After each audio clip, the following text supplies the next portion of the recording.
Okay, Huda, can you hear me? Yes, sir.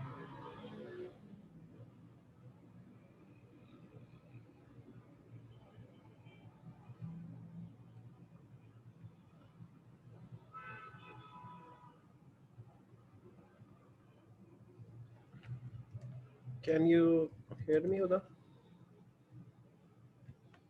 Yes, sir. Can you hear Okay, me? I'm just waiting for those students to join. And जी sir, आपने 2:45 बोला था ना, तो वो शायद जी 2:45 पे आएंगे. 2:45 जी जी.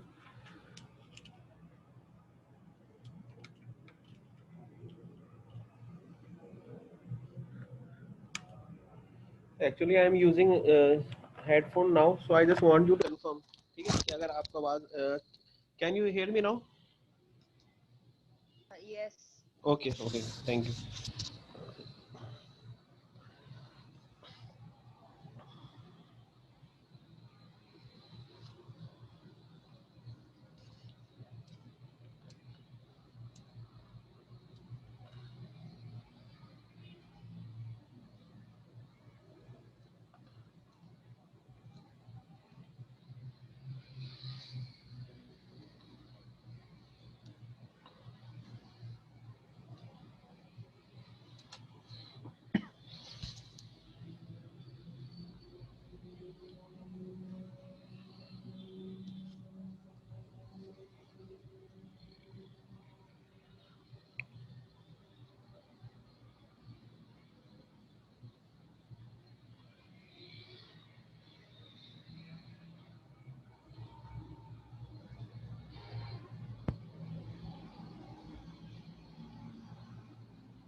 So right now I have just two students who have joined. So if there is any query from your side, then you can ask, and then we will continue with the lecture. Do you want to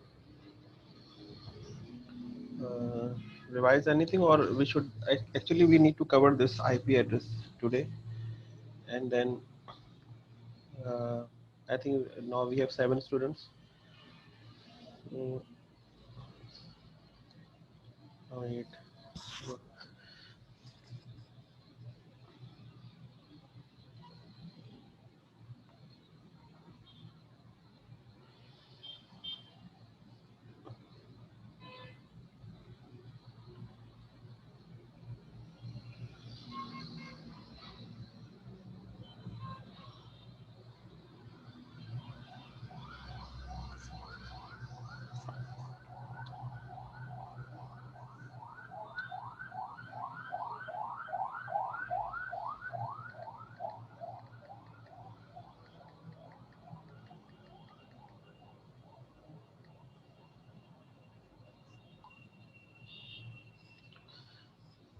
Okay, so we have now six students. So I am starting the lecture. So last time we actually covered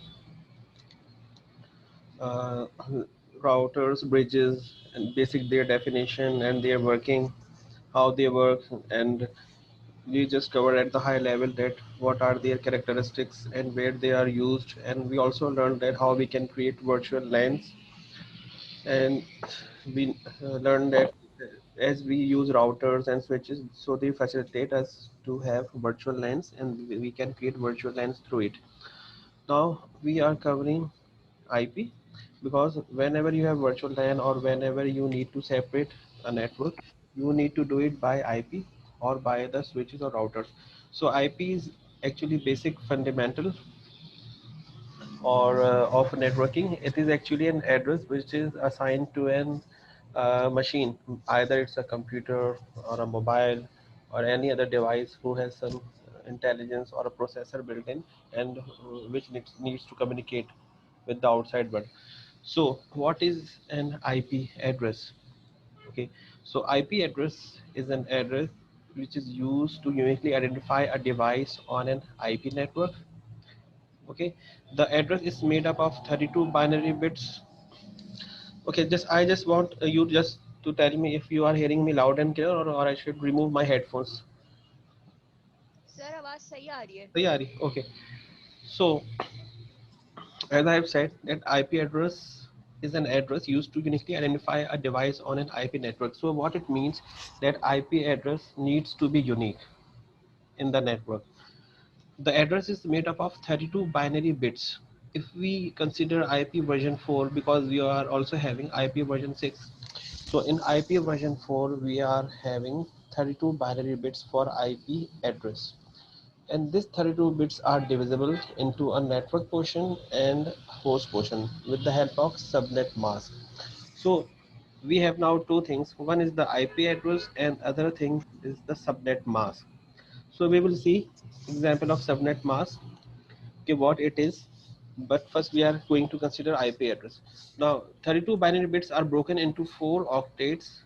So 4 octets means that we have now, one octet has 8 bits, so it means we have now 4 into 8, 32 bits as written here, and they are separated by dots. So in the dotted decimal format, for example, you already know, maybe you have seen in your Windows computer also, that we have this form of address assigned: 172.116.81.100. So if I show you my command prompt, just confirm if you can see this command prompt. Can you see my command prompt? No, sir. No. uh, let me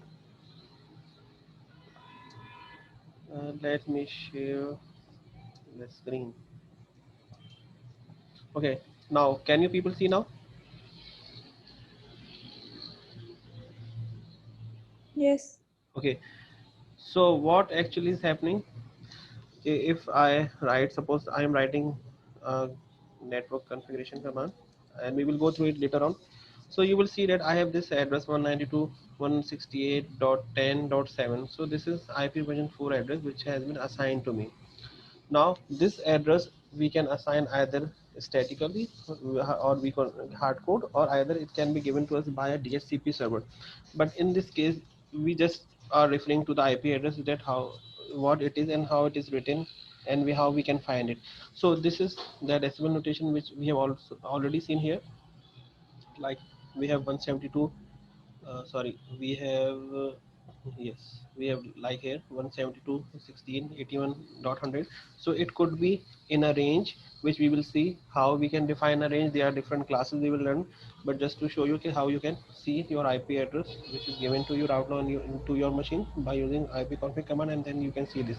And this portion is subnet mask 255.255.255.0, and we will see that how subnet mask is defined and why it is or why the subnet mask is having this value. Okay, so let's come back to the lecture. So in decimal dotted format it is written this way, because humans are more convenient with decimal format either than writing the binary format with ones and zeros. It is more convenient to write or represent it in decimal format. That's why we use decimal format. So what it means is, this is one octet 8 bits. It means it will be having ones and zeros, total 8.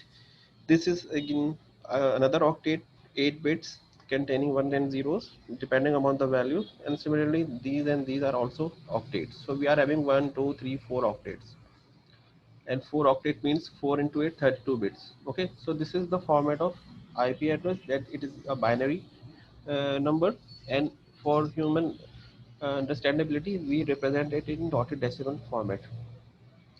So this is the advantage. We can see that IP address provides us abstraction. We don't need to send by name. We use address. And as far as our browser is concerned, we have already learned that browser uses DNS, domain naming service, by the help of DNS server, domain naming server, and it is actually getting IP against the URL. So in any case, we need to have an IP to communicate with any machine. If we use Google, so it means that the address is converted into an IP.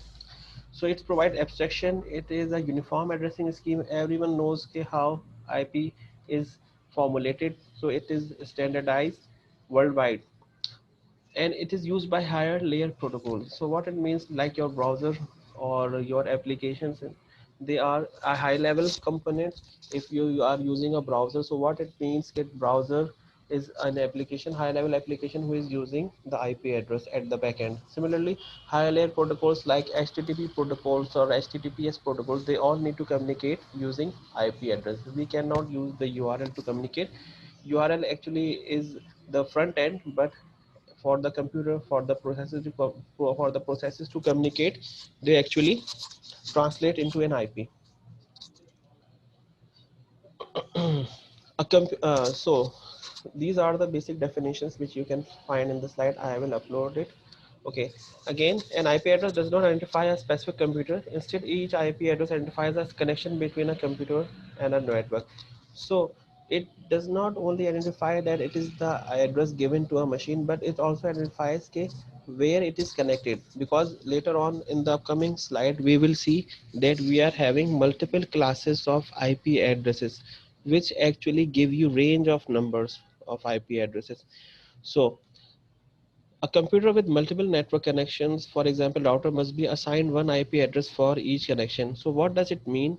That this statement is equally applicable to the computer also. If you have a computer with multiple LAN cards, so each network is required to be assigned a separate IP. For example, in your laptop, you are having a LAN card installed also, which is by default installed, and you are also having a Wi-Fi card. So each of these cards are having different IPs.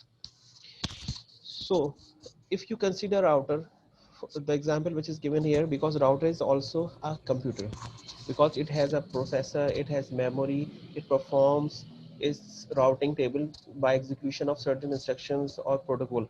So that's why the computer, for this statement, they refer to computer as a router. But as I have told you, if you have a multiple LAN card in your system, which we normally have, have already in the laptop, we already have two LAN cards, one for LAN wireless, for Ethernet or wired LAN, and one for the Wi-Fi. Similarly, in some machines, we are having 4 to 5 LAN cards. For example, if you have a server machine installed in a data center, it is normally having dual LAN cards or more than dual LAN cards, because dual LAN cards are provided for redundancy, so that if there is some failure in the LAN card, the other LAN card will take the control. So similarly, for every LAN card installed in the machine, you need to provide a unique address. Now, when we consider router, we will study in the upcoming slides that router actually connects different networks together. And when we will study router, we will see that router follows or applies certain protocols which are called routing protocols to route packets which are destined to different networks. So that's why it is said, or it is written here, that router must be assigned one IP address for each connection, because router has different ports where different computers are connected, and each of them may be belonging to different networks. Maybe you have two computers belonging to network A, or then you maybe are having three network belonging to network B. So how you will pass data between these two networks? You will use router, and each of the router port will have a connection which is specific to certain network or IP addresses range. Okay, so IP version 4 addresses are virtual. They are only understood by software used for all communication in TCP IP. 32-bit integers we have covered in the previous slide, unique for each host. This is also understandable. IP version 4 uses 32-bit IP addresses. Okay, IP version 6 uses 128-bit IP addresses. So we are right now focusing on IP version 4 IP addresses which are normally used. Now we come towards the breakdown of IP address. That what is actually an IP address representing. So IP addresses are divided into two parts. One portion is called prefix and the other is suffix. So the prefix portion identifies the network and the suffix portion identifies the host. If you remember in the last slide what we said, a computer with multiple network connections, example a router, must be assigned one IP address for each connection. So the prefix part actually identifies the network. So if we have a router and if we have created different networks and if we want to route data between different networks or between computers belonging to different networks, then what we need to do that in the router one port should be specific, or there should be a port which should be specific for each of the networks. So later on we will see in upcoming slides how we can create uh, a network or how we can identify a network. Okay, let me see who is okay. So the Internet Assigned Number Authority (IANA) is the global authority that has control over the assignment for unique prefix to each network. So the IP addresses are not assigned by any government.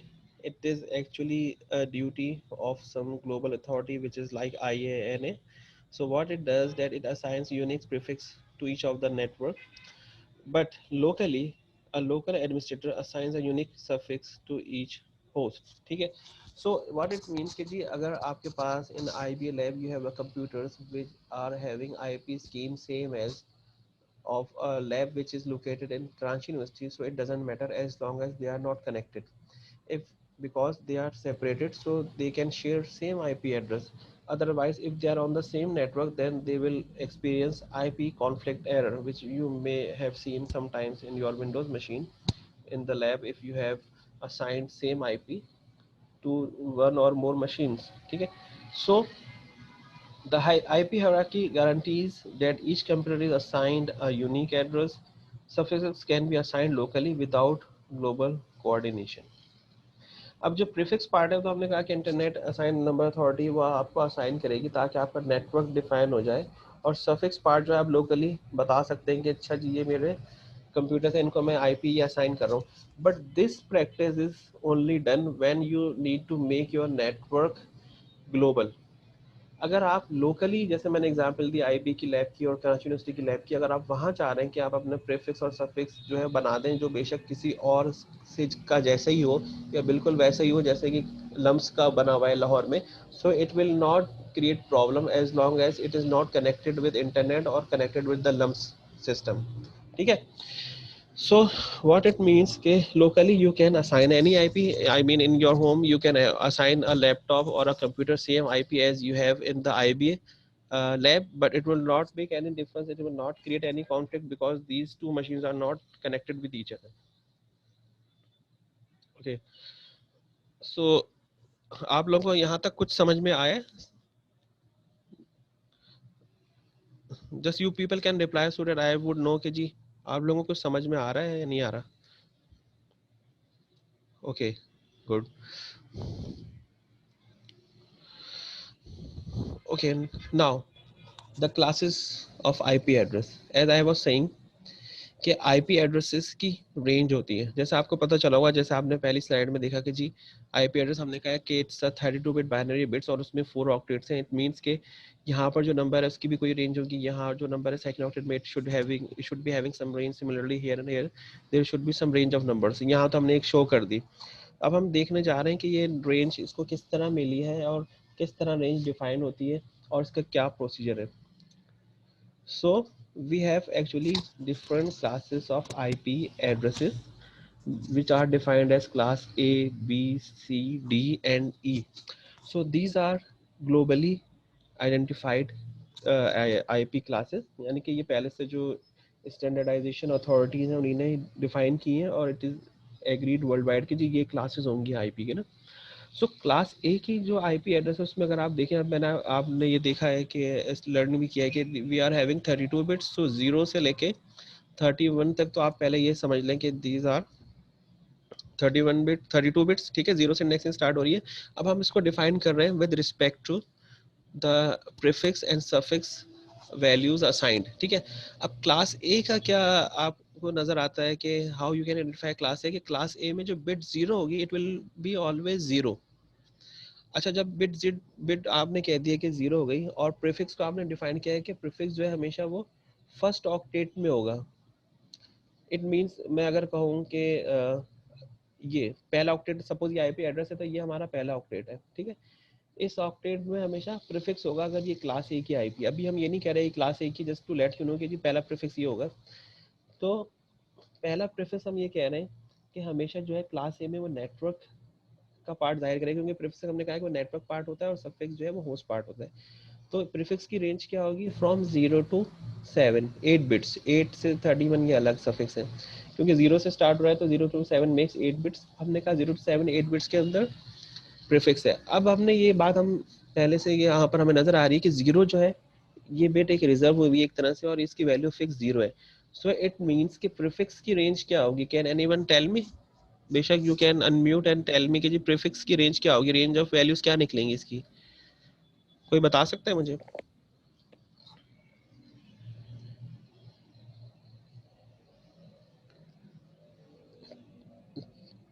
आप लोगों ने पढ़ा तो है, binary numbers पढ़े होंगे introduction to computers में या और कहीं। तो अगर आपके पास 0 to 1 से लेके 7 तक टोटल कितनी 7 बिट्स हैं, तो इसमें मैं कितने रेंज ऑफ नंबर्स को डिफाइन कर सकता हूँ और आई कैन हैव, ये कोई बता सकता है? 0 to नहीं नहीं, उसकी 2 की पावर 7 होगी ना, ठीक है ना। टोटल 8 बिट्स थी लेकिन एक बिट रिजर्व है, तो मेरे पास अब 7 बिट्स रह गई प्रीफिक्स के पार्ट के लिए। तो इट मीन्स कि 2 की पावर 7 जो है 128, 128 जो है नंबर्स या रेंज ऑफ नंबर्स जो है वो मैं यूज़ कर सकता हूँ प्रीफिक्स के लिए। सो इट मीन्स कि I can create 128 network prefix, ठीक है, 128 नेटवर्क में प्रीफिक्स क्रिएट कर सकता हूँ क्लास ए के। Later on we will see कि हमारे पास कुछ लिमिटेशन है कि ऑल जीरोस और ऑल वंस को हम कंसीडर नहीं करते, तो ये बेसिकली मेरे पास 128 माइनस 2, इस तरह मेरे पास 126 प्रीफिक्स होंगे जो मैं नेटवर्क पार्ट में यूज़ कर सकता हूँ। सिंपल आप मैथ के थ्रू कर सकते हैं कि बाइनरी में आप कन्वर्ट करें तो 2 की पावर 7 जो है वो क्या आएगा आपके पास, दैट यू कैन सी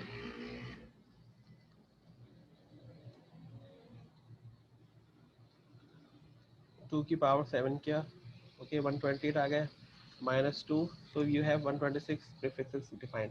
इसी तरह सफिक्स पार्ट में अब क्या आपको नजर आ रहा है कि हमने कहा था कि सफिक्स में क्या होते हैं, होस्ट हमारे कैरी करता है suffix.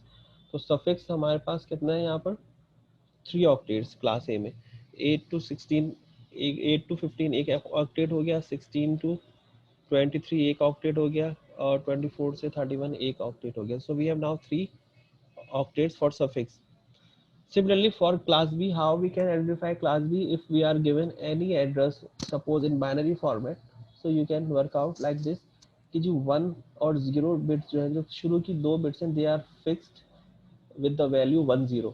So remaining how many bits are left when it is containing 2 octets? So in 2 octets total we have how many bits, 16. 16 minus 2, so it means we have 2 raised to the power 14 values for prefix. So we can create 2 raised to the power 14 network prefix. And for suffix we are having 2 octets and there is no restriction like here in this suffix portion, so we can use whole 2 raised to the power 16 values for suffix. So it means we can assign IP addresses with values ranging from 0 to 2 raised to power 16, but we have said that we cannot use all zeros and all ones, so we always subtract 2 from our range of IP values, ठीक है। Similarly in class C the pattern is that the first 3 bits are 1 1 0, So that's how you can identify, okay, it's a class C IP address. So in this case, we have 3 octets for prefix. Starting from there, you can just ignore this, but you can count this. Okay, this is 1 octet, this is 2nd octet, this is 3rd octet. So prefix is 3 octet long, but 110 is the value fixed in the first 3 bits. So we have actually how many bits for the prefix? 3 8s are 24, and 24 minus 3. We have 21, 2 raised to the power 21 values for the prefix part. And we have 1 octet for suffix, so we can have 2 raised to the power 8 to 56, 0 से 255 तक we can define suffix part. But again, 0 and all ones are not used, so we can use 256 minus 2, 254 values for suffix for the host part. So as you can see in class A, B and C, the most host you can accommodate only in this class A. Host means computers.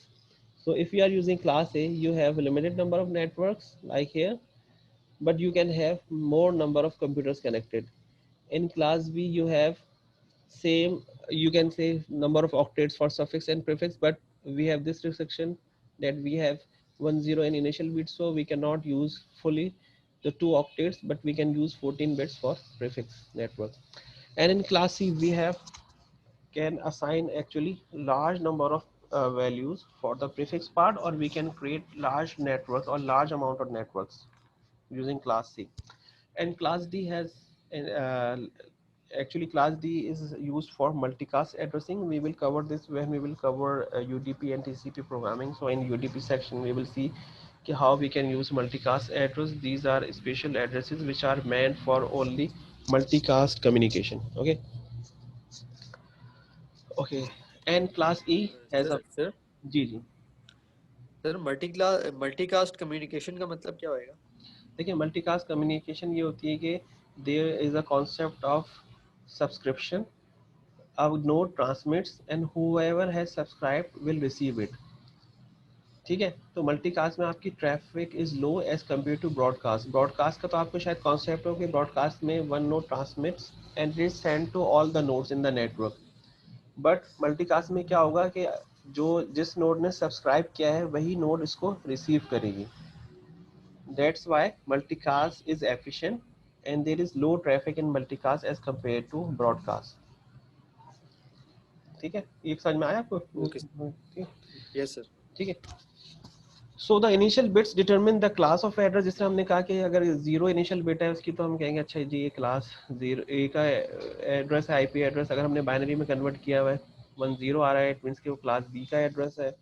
110 आ रहा है binary में, it means कि class C का address है. ठीक है, इस तरह 110 है, इट मीन्स कि वो मल्टीकास्ट 0 और क्लास सी जो है वो रिजर्व हुआ है फ्यूचर यूज के लिए, तो ये हम यूज नहीं करते. The class determines the boundary between prefix and suffix. ये तो आपको समझ में आ गया होगा कि जी क्लास जो है क्लास ए है बी है, इसमें हर एक की बाउंड्रीज डिफरेंट है. तो इससे आपको पता चल जाता है क्लास ए में कहाँ तक बाउंड्री है प्रीफिक्स की और सफिक्स की, बी में कहाँ से कहाँ तक है. ऑक्टेट वाइज यू कैन सी कि इसमें एक ऑक्टेट प्रीफिक्स के लिए है, इसमें 2 ऑक्टेट प्रीफिक्स के लिए हैं, इसमें 3 ऑक्टेट प्रीफिक्स के लिए हैं. लेकिन क्लास ए के अंदर सफिक्स के ऑक्टेट ज़्यादा है, 3 हैं. क्लास बी में वो कम हो रहे हैं, 2 ऑक्टेट्स आ जाते हैं, और क्लास सी में एक ऑक्टेट रह जाता है.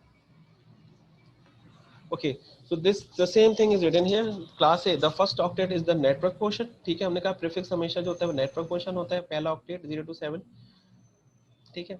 Octets 2 3 and 4 are for subnets और होस्ट. अब ये जो octet 2 3 and 4 they are for subnet and sorry they are for subnets और होस्ट. ठीक है, सब होस्ट मीन्स कि आपके कंप्यूटर. अच्छा, क्लास इसको सबनेट हमने क्यों कहा हुआ है, क्यों, और होस्ट हमने इसलिए कहा हुआ है कि we will study in our upcoming slides in this lecture कि सबनेट्स भी हम बना सकते हैं, यानी कि सब नेटवर्क्स भी हम क्रिएट कर सकते हैं using suffix. That's why it is written here with the slash कि जी सबनेट्स और होस्ट दोनों के लिए. But for simplicity right now in default configuration you should be knowing only this, that this portion is for network prefix and this is for computers or hosts. ठीक है, subnets को हम study करेंगे आगे. इसी तरह क्लास बी में the first 2 octets are the network portion, जो हमने कहा था 1 octet, second octet are for the network portion, and the octet 3 and 4 are for the subnet portion, octet 3 and octet 4.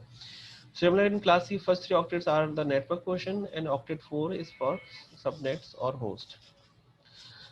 अब हम आते हैं नेटवर्क मास्क की तरफ या सबनेट मास्क की तरफ. So these terms are used interchangeably. It distinguishes which portion of the address identifies the network and which portion of the address identifies the node. ठीक है. अब क्लास A का subnet mask या network mask by default जो है 255.0.0.0 होगा. So can anyone tell me कि why it should be having this value? Maximum है. मैक्सिमम है. और हमने क्या पढ़ा था कि क्लास ए में नेटवर्क पोर्शन कहाँ तक होता है, कितने ऑक्टेट्स होते हैं? है ओनली हैविंग वन ऑक्टेट ना, वन ऑक्टेट है ना. तो अगर वन ऑक्टेट है तो वन ऑक्टेट की मैक्सिमम वैल्यूज क्या होगी? क्योंकि देखिए नेटवर्क पोर्शन में आप एक चीज याद रखेंगे, नेटवर्क पोर्शन में हमेशा हम ऑल वंस कंसीडर करते हैं. अगर हम बात करें ना सबनेट मास्क की, जिस तरह आपने विंडोज की मशीन में भी दिखा या मैंने आपको अभी दिखाया, जो मैं अपना कमांड प्रॉम्प्ट दिखा रहा था आपको, ये शायद आपको विजिबल हो आप लोगों को.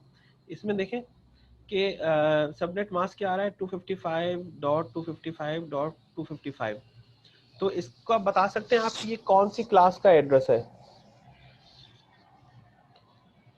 देखिए जो भी नेटवर्क पोर्शन होगा ना हमेशा उसमें ऑल वंस होंगे, यानी कि 255 वैल्यू होगी ऑक्टेट में. तो जहां तक 255 वैल्यू आ रही है वहां तक आपका प्रीफिक्स आ रहा है. तो इट मींस कि हमने कहा क्या पढ़ा था कि क्लास सी में 3 प्रीफिक्स ऑक्टेट के होते हैं ना, सॉरी 3 ऑक्टेट्स होते हैं नेटवर्क पोर्शन के. तो ये क्लास सी का एड्रेस है. ठीक है. यस ठीक है, क्लास सी का एड्रेस है. तो एक चीज याद रखें कि जब भी हम प्रीफिक्स की बात करेंगे ना, नेटवर्क प्रीफिक्स की, तो नेटवर्क प्रीफिक्स को हमेशा ऑल वन से रिप्रेजेंट करते हैं. तो अगर मैं आपसे ये कह रहा हूँ कि क्लास ए में अगर एक ऑक्टेट है और उसमें अगर आपको कहीं सबनेट मास्क दिया हुआ है 255.0.0.0, तो इसका मतलब है कि 255 जो है वो नेटवर्क प्रीफिक्स को जाहिर कर रहा है, बाकी ऑल जीरो सबनेट का या होस्ट का पोर्शन है जो जीरोस को शो कर रहा है. तो इसका मतलब है कि 255 एक ऑक्टेट जो है उसमें ऑल वंस आ रहे हैं, क्योंकि बाइनरी ऑल वंस मीन के डेसिमल में 255. तो इसका मतलब है ये क्लास ए का एड्रेस है. ठीक है. इसी तरह क्लास बी में हमने क्या पढ़ा था कि we are having 2 octates for prefix and 2 octates for host. तो 2 octates जो prefix है नेटवर्क के वो हमेशा all वन से शो होंगे. तो इसलिए देखें क्लास बी में आपको 255.255.00 नजर आ रहा है. क्लास सी में हमने क्या कहा था कि we are having 3 octates of network and 1 for host. तो इसलिए आप देखिए जब क्लास सी का जो भी एड्रेस होगा, जो मैंने आपको एग्जाम्पल में अभी दिखाया है, इस केस में आपको नजर आ रहा है जो मुझे वायरलेस लैन से आईपी मिली हुई है अपने राउटर से, उसमें देखें सबनेट मास्क क्या आ रहा है 255.255.255.0. सो इट मींस कि क्लास सी में 3 सबनेट मास्क होते हैं, सॉरी 3 ऑक्टेट्स होते हैं नेटवर्क पोर्शन के लिए, और वो तीनों वंस हैं. तो इट मींस कि ये क्लास सी का एड्रेस है. अभी यहाँ पर सबनेटिंग नहीं हुई हुई, इसलिए आपको 255 के अलावा कोई वैल्यू नजर नहीं आ रही. whenever we are having subnetting, so we will see we are having some value like other than 255. ये भी हो सकता है 255.254 हो, यहाँ अक्सर लिखा होगा. उस वक्त क्या होगा कि हमने डिफॉल्ट क्लास सी को एक्सपेंड कर दिया होगा या कुछ चेंजेस कर दिए होंगे. लेकिन अभी क्योंकि राउटर है मेरा जो वायरलेस का, उसको ज़रूरत नहीं है और ना ऐसा कुछ डिफाइन किया हुआ है सबनेट मास्किंग, तो उसने डिफॉल्ट कन्फिगरेशन में क्लास सी का एड्रेस वो असाइन कर रहे हैं मुझे. ठीक है, और वो ये असाइन किया हुआ है. सो यहाँ तक आप लोगों को समझ में आ गया कि क्लास अगर ए है तो उसका सबनेट मास्क 255 और रिमेनिंग जीरोस क्यों है, और क्लास बी है तो उसके एड्रेस में 2 ऑक्टेट्स 255 क्यों है और रिमेनिंग जीरो क्यों है, और क्लास सी में 3 ऑक्टेट्स 255 क्यों है और रिमेनिंग जीरो क्यों है. अब आप ये चीज़ याद रखें कि ये जो मैं बता रहा हूँ सबनेट मास्क है, ये आईपी नहीं है. This is not an IP, this is subnet mask और network mask. It is different from what you see in the first slide. Sir ये नोड क्या है? नोड वेयर नोड कहाँ पर कह रहे हैं आप? सर ये लिखा हुआ है ना, आइडेंटिफाइज द नोड. हाँ, distinguish which portion of the address identify the network and which portion of the address identify the node. अब देखिए अब इसमें नेटवर्क को आपको पता चल गया ना कि 255 जो है वो नेटवर्क वाला पोर्शन है, और ये जो पोर्शन है सेकंड, थर्ड और फोर्थ यानी जो ऑक्टेट्स हैं ये नोड के पोर्शन है। तो ये आइडेंटिफाई आपको सबनेट मास्क ये कराता है कि जो आईपी बिलोंग करती है वो क्लास ए की है, जिसमें कि ये पोर्शन आपको नेटवर्क बता रहा है, और ये जो 3 ऑक्टेट्स हैं वो बता रहे हैं आपको कि नोड। तो अब ये नोड क्या, अगर मैं आपको अपनी एग्जांपल दिखाऊं, अब यहाँ पर देखें क्लास सी की जो से रेंज, होस्ट का बता रहा है, ये होस्ट होस्ट का का बता रहा बता है, रहा बिल्कुल बिल्कुल। देखिए नेटवर्क वो हो गया प्रीफिक्स, और होस्ट की जगह यहाँ नोड लिख दिया उसने, ठीक है। अब जैसे फॉर एग्जांपल आप लोगों को ये नजर आ रहा होगा कमांड प्रॉम्प्ट पे कि जो मुझे एड्रेस असाइन हुआ हुआ है वो क्लास सी का हुआ हुआ है, वो इस तरह मैंने पहचाना कि देखिए सबनेट मास्क इसका क्लास सी वाला है 255.255.0, और ये, और इसकी रेंज भी अभी हम आगे देखेंगे रेंज किस तरह हम कंप्यूट करते हैं। अच्छा, अब इसमें कोई सबनेटिंग भी नहीं हुई, डिफॉल्ट कॉन्फ़िगरेशन में ये आईपी मिली है। अब ये देखें यहाँ पर ये इसके साथ अगर आप अलाइन मेरा माउस, अगर आप माउस की तरफ देखें 255 पहले ऑक्टेट से मैच करें, 255 पहले ऑक्टेट से मैच करें, 255 पहले ऑक्टेट से मैच करें। सो यहाँ तक जहाँ तक 255 आ रहा है इसका मतलब है 192.168.10 ये नेटवर्क की आइडेंटिटी हो गई। तो 192.168.10 का नेटवर्क है मेरा, ठीक है। और 7 नंबर इज आईपी जो कि मुझे असाइन हुई हुई है। अगर और कोई कंप्यूटर होगा, मोबाइल फोन होगा, उसको हो सकता है कि 2 हुई भी हो, 8 हुई भी हो, अप टू कहाँ तक होगी, क्योंकि क्लास सी में कितना एड्रेस होता है, एक ऑक्टेट में कितने बिट्स होते हैं, 0 से 255 तक हमने पढ़ा है ना बाइनरी।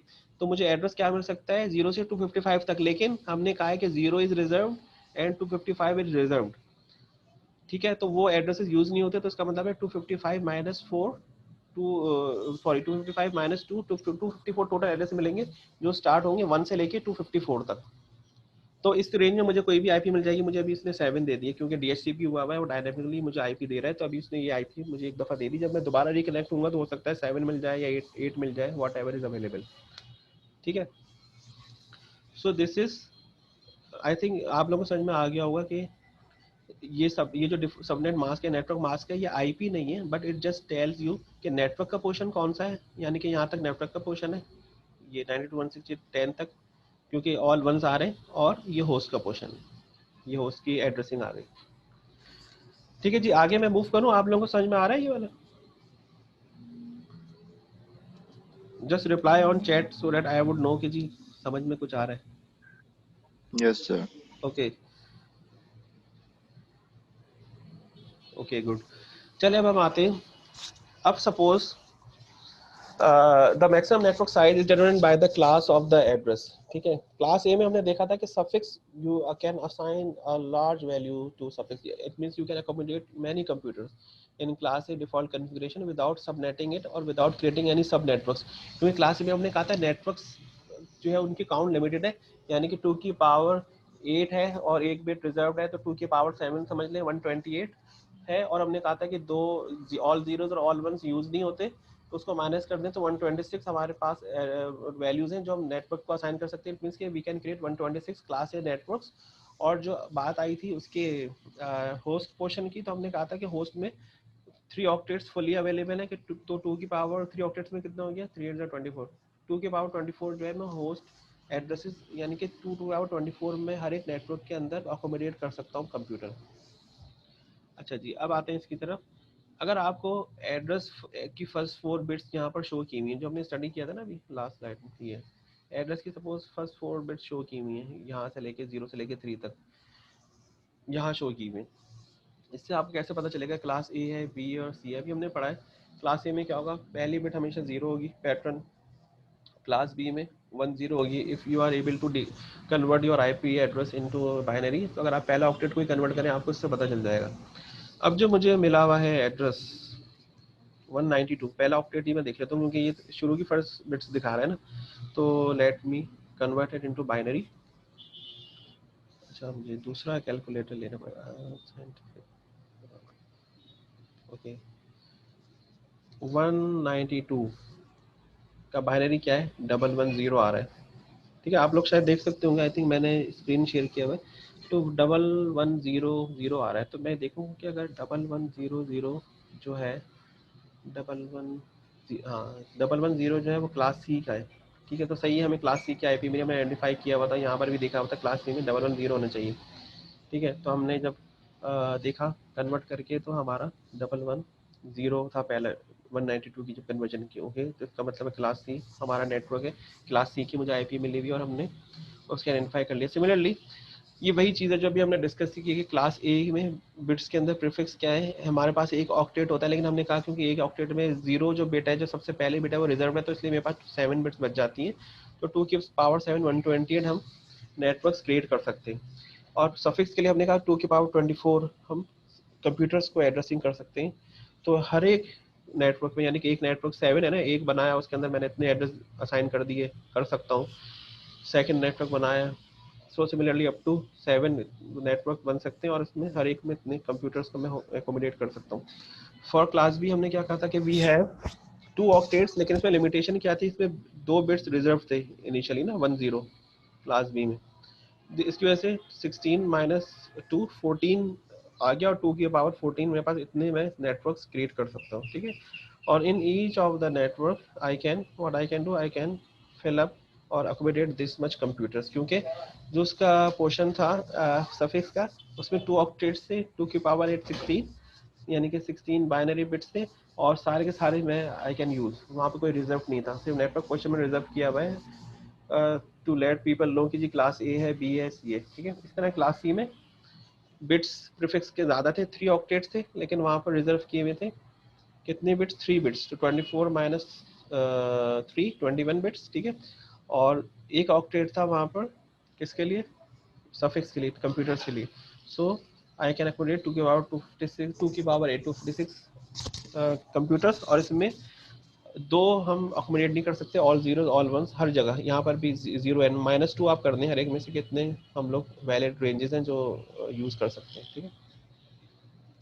इसकी अब थोड़ी ग्राफिकल रिप्रेजेंटेशन शो की हुई है। सपोज ये नेटवर्क और होस्ट पोर्शन है, तो ये क्लास बी का है, क्योंकि हमने पढ़ा ना क्लास ए में कितना नेटवर्क है, एक ऑक्टेट होता है, क्लास बी में 2 ऑक्टेट होते हैं और सी में 3 होते हैं। तो इसमें जब नेटवर्क के पार्ट देखें आपको ऑल वन से हमेशा शो हो रहे होते हैं, तो ये 255 255 इसका मतलब है कि नेटवर्क पोर्शन है, ठीक है।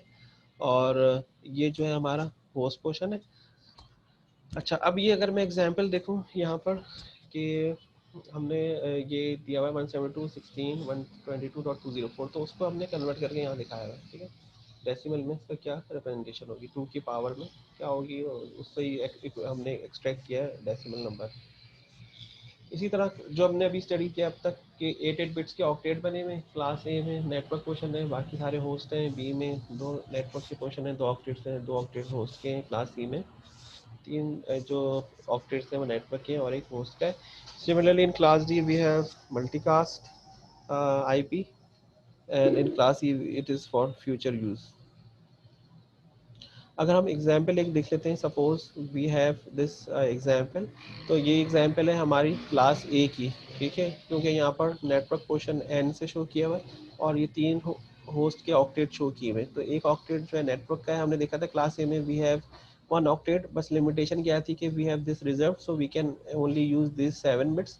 सो 2 की power 7 we have 128 connections or networks which we can create, but we said that all bits 0 and all bits 1 are reserved, so we cannot use these.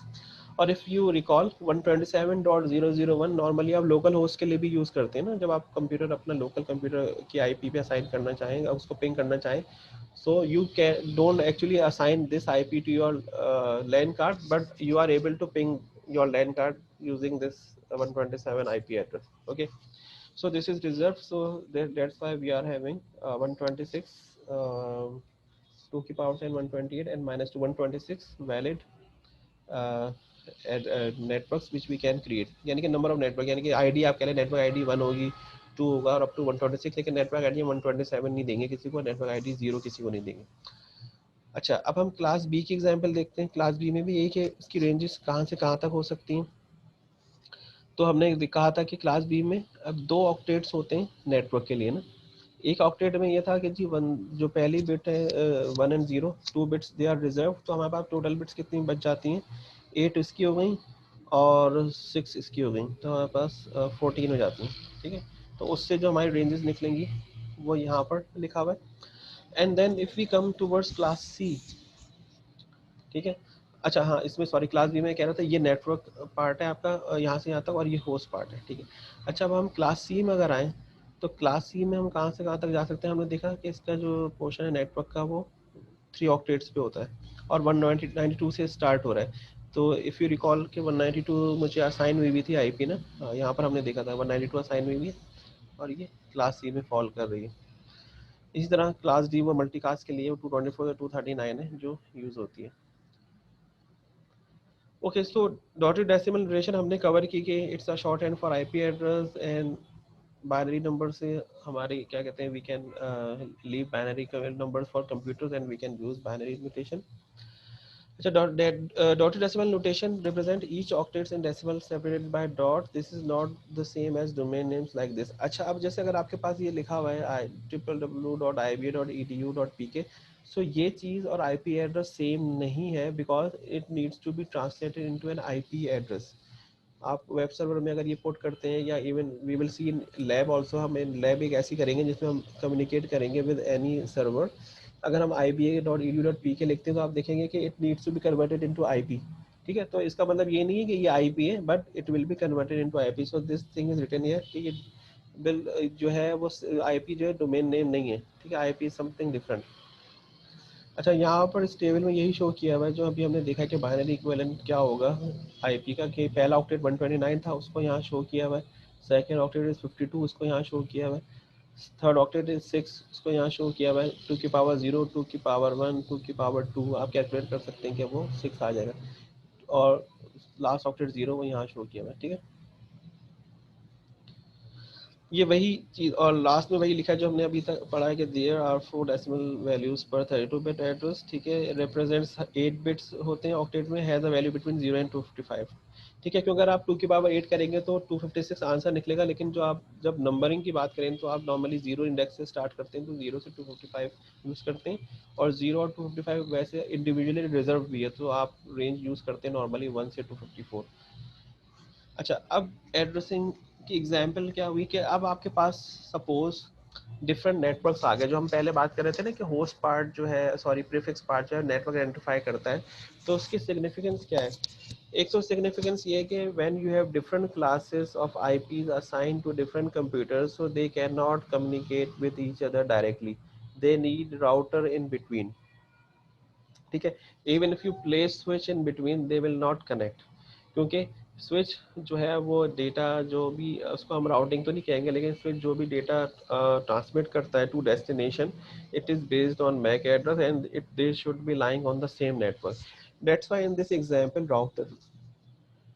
example router is shown in between, like here, here and here, and if you see they are connecting different networks.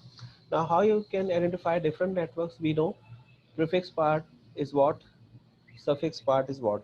So in this case prefix part is 128.10, so it means it's one network. In this case prefix part is 128.211, so it is another network, and you cannot actually ping or communicate with these with the computers which are on different networks, like here and here.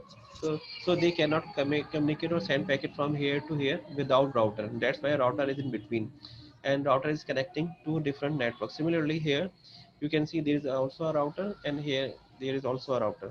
These are two also separate networks. These actually they are 4 separate networks.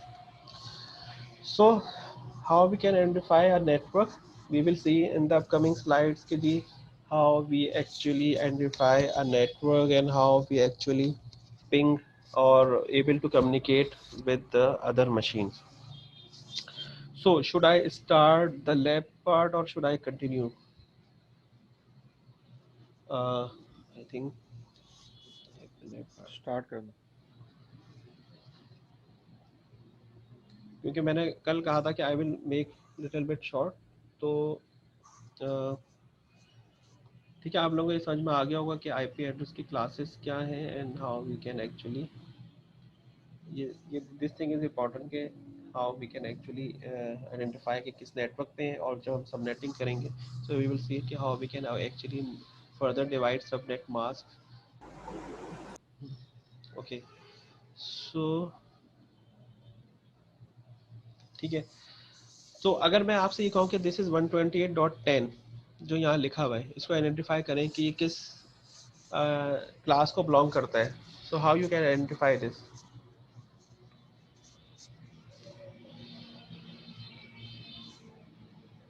One 128.10.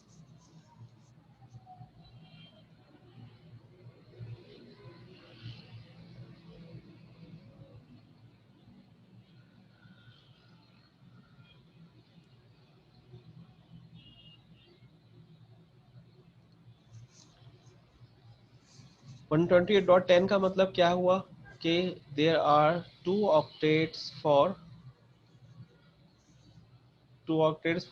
Prefix network part. ठीक है, तो हमारे पास ये class B में होता है. ठीक है ना. और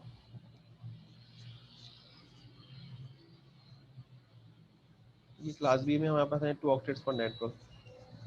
अच्छा, 128.211 again it is a class B but it is used or it is subnetted, क्योंकि हमने कहा कि we can create different networks. तो हमारे पास 2 ऑक्टेट्स हैं. एक की हम रेंज दे सकते हैं 120 से लेके 191 तक. ठीक है, तो ये इसमें 10 कवर हो गया. अच्छा, अगर हम आए अब दूसरे में 10, अगर यहाँ पर आप देखें नीचे सिर्फ 10 लिखा हुआ है. 10 का मकसद क्या है? 10 का मतलब है कि एक ही ऑक्टेट है हमारे पास नेटवर्क का. इसका मतलब है ये क्लास ए है. और अगर इसमें आए, इसमें क्या है 192.5.48 का नेटवर्क बता रहा है, यानी कि इसमें जो नेटवर्क आईडी है वो 3 ऑक्टेट्स तक है. तो 3 ऑक्टेट्स कहाँ पर है हमारे पास? क्लास सी में. इसका मतलब ये क्लास सी का नेटवर्क है.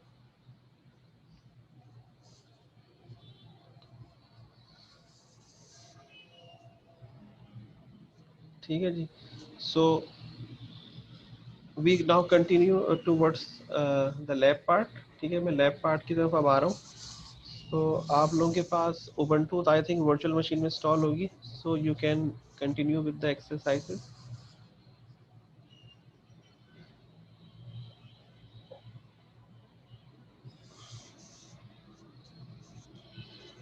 आई थिंक लास्ट टाइम हमने ये किया था कि we were able to create an HTML page and display it using Firefox. ठीक है, ये हमने आई थिंक ये कर लिया था. उसके बाद से फिर स्टार्ट करते हैं.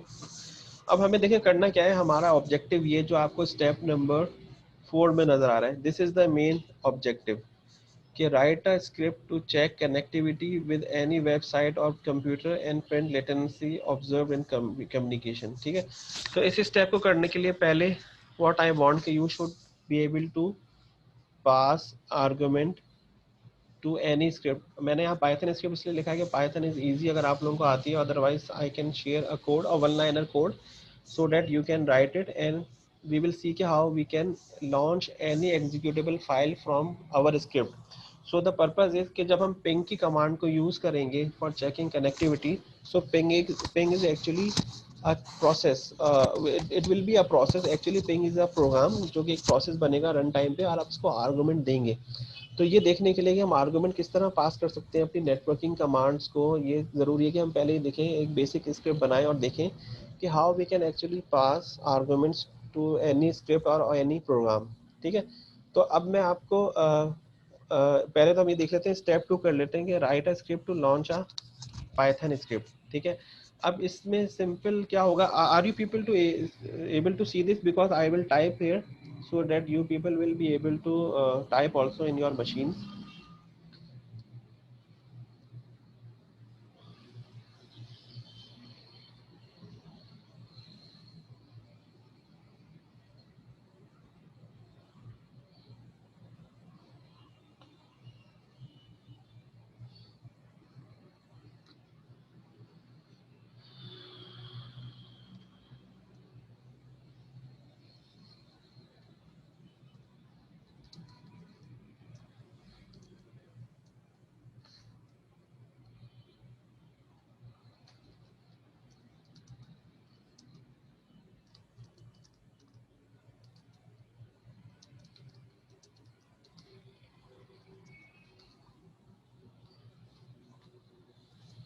Okay, can you people see my screen, or are you just able to see my slides? Because I will.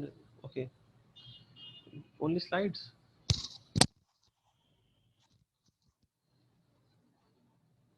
Okay अच्छा, अब ये एक सिंपल की पाइथन की स्क्रिप्ट है। I just want you to type एक लाइन की स्क्रिप्ट, सॉरी एक लाइन की स्क्रिप्ट जो है वो ये वाली है।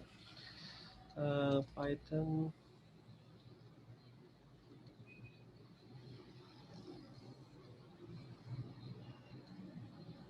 नहीं, ये भी नहीं है।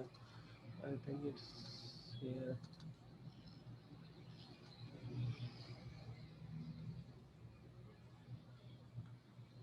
Okay, this is the simple Python script. Save it as, give it any name. I have given first.py. ये आप लिख लें. The purpose is just to see how we can launch any program from our script, and later on we will be executing ping command from our script. ठीक है, तो आपके पास अगर कोई जावा की एप्लीकेशन बनी हुई है, एग्जीक्यूटेबल फाइल है, so you can execute it also, और if you have a Python program जिस तरह मैंने सिंपल बनाया हुआ है, आप ये टाइप कर लें, उसको सेव करें first.py in Ubuntu. ठीक है, और फिर हम इसको शेल स्क्रिप्ट से रन करेंगे. Now I want you to write a shell script, a simple script that should be loading or executing this script, and later on we will pass it any number of arguments, and then in the last we will pass the same arguments to our ping command or ping program, so that we can see the connectivity check between two computers. ठीक है, so please save this and let me know when you are done. uh,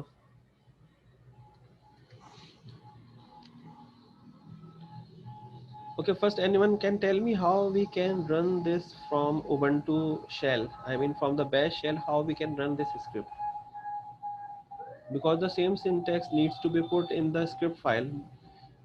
Because if you people remember, the definition of script file is that it contains all the commands which we need to execute in a shell. So it means all the commands should be printed in a shell file in the sequential order which we want to do, okay, or which we want to execute.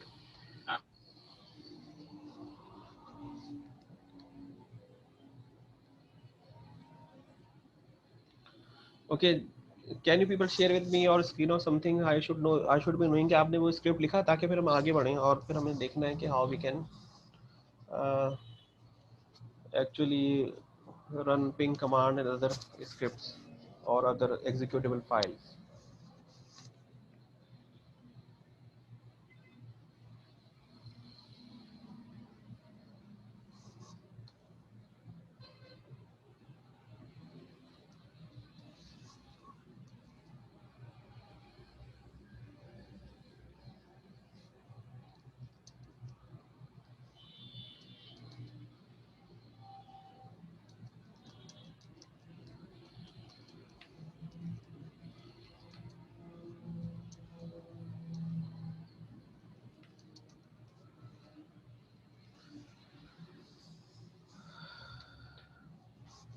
Okay, one by one, just tell me.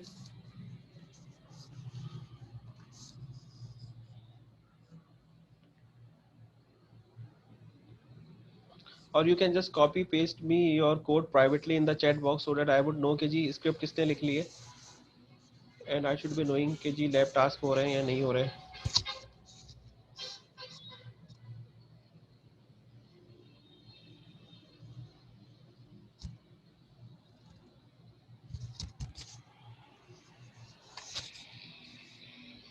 ये Python वाला बना दिया है, उसके बाद फिर से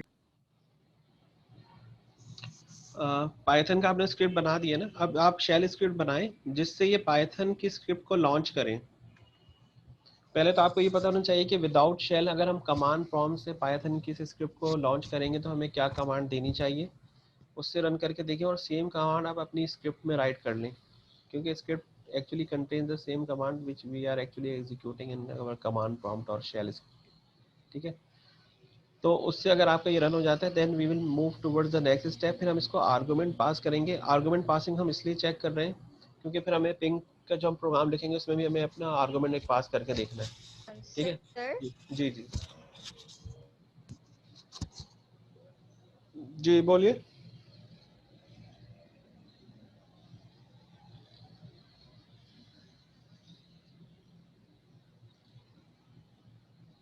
आई think there was some query. Sir इसके लिए पाइथन डाउनलोड करना पड़ेगा? नहीं, पाइथन उबंटू में बाय डिफॉल्ट इंस्टॉल होता है. आप लोग चेक कर लें। आप एग्जीक्यूट करने के लिए आप पाइथन स्पेस, लोड तो नहीं करना ना इसके लिए? नहीं आप नहीं इंस्टॉल होता है बाय डिफॉल्ट। अच्छा मैं अब आप लोगों को कमांड बता देता हूँ कि हाउ यू कैन चेक और हाउ यू लेकिन कैन। हम वर्चुअल मशीन यूज कर रहे हैं। ओके तो वर्चुअल मशीन यूज कर रहे हैं तो, लेकिन ये तो वन लाइन का कोड होगा ना। You can just type in the chat box to me only कि जी आपने ये टाइप शेल स्क्रिप्ट क्या की है। पहले आप लोगों को तो ये पता होना चाहिए कि पाइथन एग्जीक्यूट कैसे होगी। मैं अब देखें आपको कोड यहाँ शेयर कर रहा हूँ कि ये तो खैर फर्स्ट डॉट पाई है, ये तो मैंने बता दिया कि पाइथन की फाइल क्या है। लेकिन अगर आप शेल में कमांड क्या लिखेंगे इसको एग्जीक्यूट करने के लिए, पाइथन फर्स्ट डॉट पाई। अब आप ये एग्जीक्यूट करके देखेंगे, ये एग्जीक्यूट करने के बाद आपकी शेल जो पाइथन की जो स्क्रिप्ट है वो लोड हो जाती है, उसकी आउटपुट आपके पास शो होती है।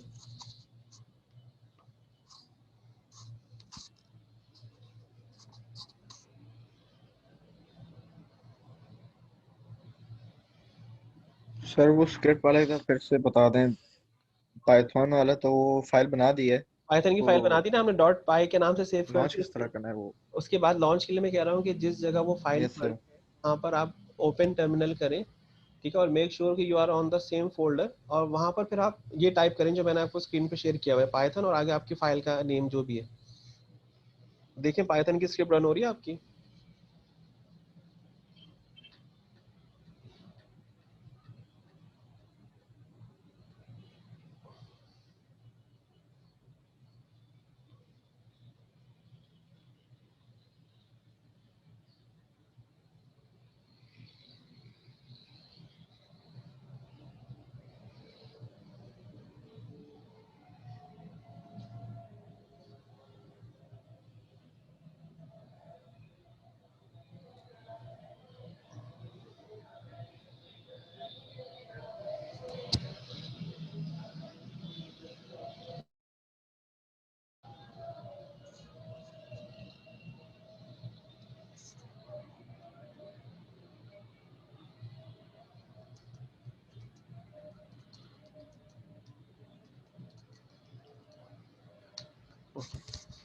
ओके कहीं कहीं ये जरूर हो सकता है कि पाइथन का वर्जन 3 इंस्टॉल हो तो फिर आपको पाइथन 3 लिखना पड़ेगा, ठीक है। In my case I have Python 2 तो मुझे लिखना नहीं पड़ता, but if you have Python 3 installed तो आपके पास हो सकता है इस कमांड को लिखते पे एरर आए।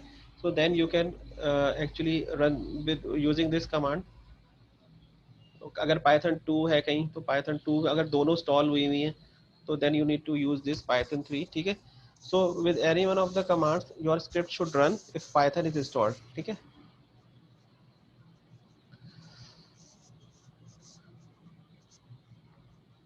Okay so when it is run so it means कि अब आपकी स्क्रिप्ट जो बनेगी शेल स्क्रिप्ट, उसके कंटेंट्स क्या होंगे, उसके contents will be any one of these lines जो जिससे आपकी स्क्रिप्ट एग्जीक्यूट हो रही है। तो अगर मैं अपनी शेल स्क्रिप्ट बनाऊं जहां पाइथन रन हो रही है और मैं इसको नाम दे देता हूं, नाम दे देता हूं कि फर्स्ट लॉन्च हो गया सर। डॉट पाई, ठीक है। तो ये मैंने नाम दे दिया, मैंने स्क्रिप्ट ये बना दिया और उसमें मैंने सपोज ये लिख दिया। अगर मेरे पास पाइथन 3 है या वर्जन उससे पुराना है तो जस्ट दिस विल वर्क, ठीक है। अदरवाइज पाइथन 3 के लिए ये लिख दें, 2 के लिए ये लिख दें। सो इट मीन्स क्या you were able to launch, आपने तो वो लॉन्च कमांड प्रॉम्प्ट से रन किया था ना, आप अपनी स्क्रिप्ट बनाए और उसमें आप ये करेंगे, ये सारा कोड लिख दें जो आपने अभी कमांड प्रॉम्प्ट पे लिखा था और उससे स्क्रिप्ट को रन करेंगे तो देखेंगे कि आपके पाइथन का आउटपुट आपको नजर आएगा। It means your script is loading your Python code और रनिंग योर पाइथन कोड। अच्छा अब हम आते हैं आर्गुमेंट्स की तरफ कि how we can actually pass argument to Python, ठीक है। तो पाइथन को हम आर्गुमेंट किस तरह पास कर सकते हैं उसके लिए मैं स्क्रीन आपको पाइथन का कोड शेयर कर देता हूँ to save your time.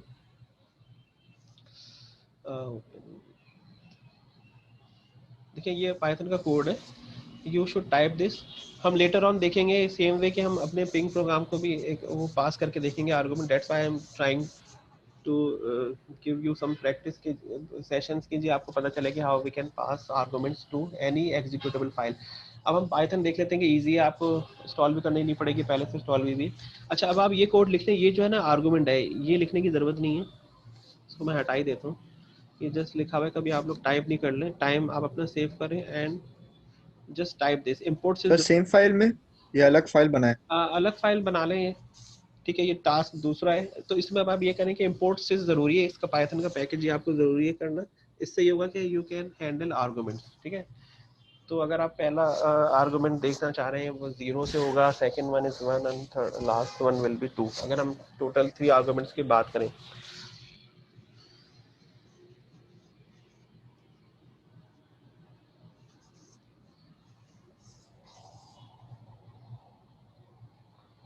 Just let me know जब आप लोग ये काम कर लें, सो आई विल टेल यू कि how you can pass arguments.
Okay, hopefully आप लोगों ने टाइप कर लिया होगा। सो नाउ लेट्स सी के how we can pass sir एक आर्गुमेंट। मिनट सर, 2 मिनट दे दें और। Okay,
okay, so I think के आप लोगों ने ये टाइप कर लिया है।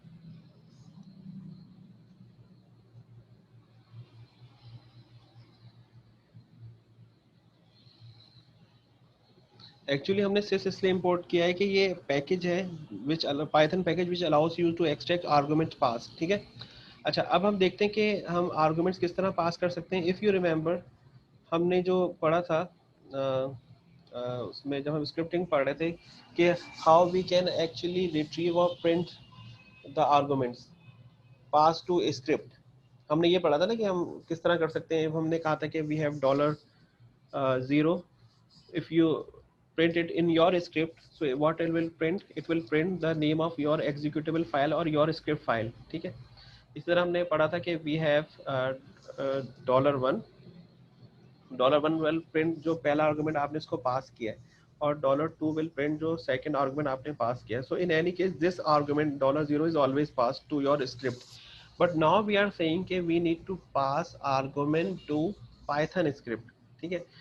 तो ये हम जो काम कर रहे हैं ये हमारा भी यूज होगा अभी इसी की एक्सरसाइज के सब पार्ट में। अब मुझे पाइथन का जो एग्जीक्यूट करने का स्क्रिप्ट में कोड आपने लिखा हुआ है वो कुछ इस तरह लिखा हुआ है। पाइथन जो भी वर्जन है या नहीं है आपका वर्जन, यहाँ पर आपने लिखा हुआ है and then you have written your python file dot py, ठीक है। अब इसको आर्गुमेंट पास करना है तो you will just write here something के IBA CCN and then execute. This is your script file. ठीक है, just let me know कि आपने execute करा और Python ने वो आपको print करके दिखा दिया सही.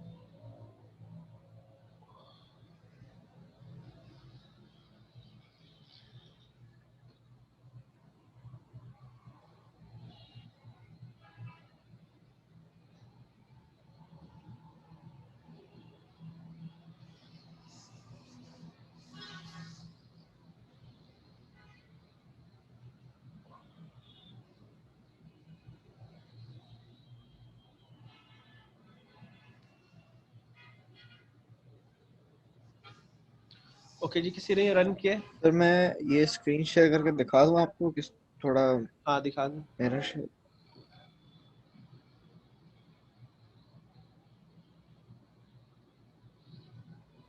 सर वो एनेबल कर दें screen share.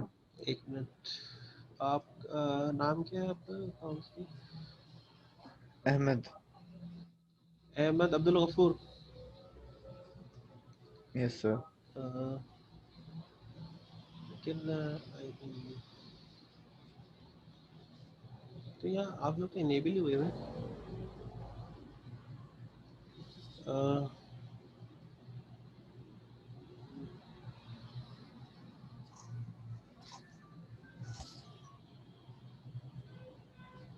Ask to start video. अपनी बंद करें तो फिर वो कर पाएगा. एक मिनट रुको, एक मिनट. सॉरी, चलें ठीक है ठीक है. अब आप करें अहमद.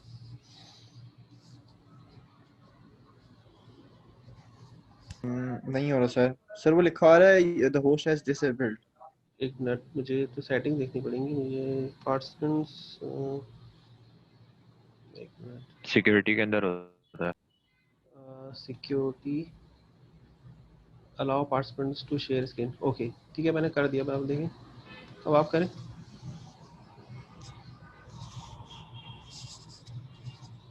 ठीक है, क्या एरर आपके पास?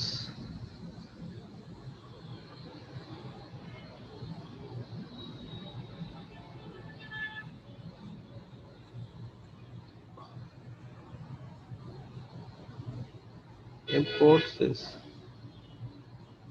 तो आपके पास पाइथन इंस्टॉल हुई हुई है तो फिर एरर तो नहीं आना चाहिए. नहीं, इसको आप जरा वो मुझे शेल दिखाएं. शेल में रन कर रहे हैं तो क्या आ रहा है एरर? इसको सेव करें.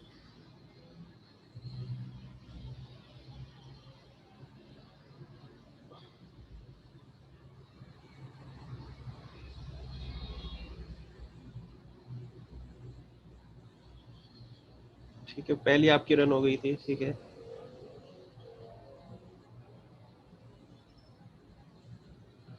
आर्गुमेंट्स पास करें आपने इसको.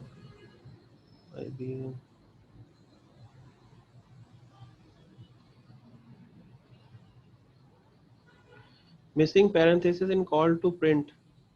पैरेंथेसिस मिस हुए में. Do you mean print? ये एक मिनट, जो मैंने आप लोगों को शेयर किया था स्क्रीन. सर अगर पाइथन 3 है तो फिर आपको ब्रैकेट्स लगाने होते हैं उस पे सही है. प्रिंट के स्टेटमेंट, और प्लस की जगह शायद कॉमा लगाना होता है शायद, अगर वो भी एरर आ रहा है. हाँ, इनका हो सकता है पाइथन 3 का इशू होगा, क्योंकि जो मेरे पास कोड है I think it was for Python 2. तो उसमें यही है कि हाँ ठीक है, उसमें तो ब्रैकेट नहीं लगे हुए. आप एक काम करें, आपके पास पाइथन 2 भी शायद इंस्टॉल हो गया. पाइथन 2 से रन करें. पाइथन 3 की जगह राइट पाइथन 2. पाइथन 3 की जगह राइट पाइथन 2 और यही पूरी कमांड लिखें. एरो ऑपरेटर, एरो की यूज़ करें. लास्ट कमांड आ जाएगी आपके पास. राइट पाइथन 2 है आपके पास. पाइथन 2 लिखें और जस्ट एंटर करके देखें पाइथन 2 है या नहीं है. अच्छा खैर, चले आप देख लें.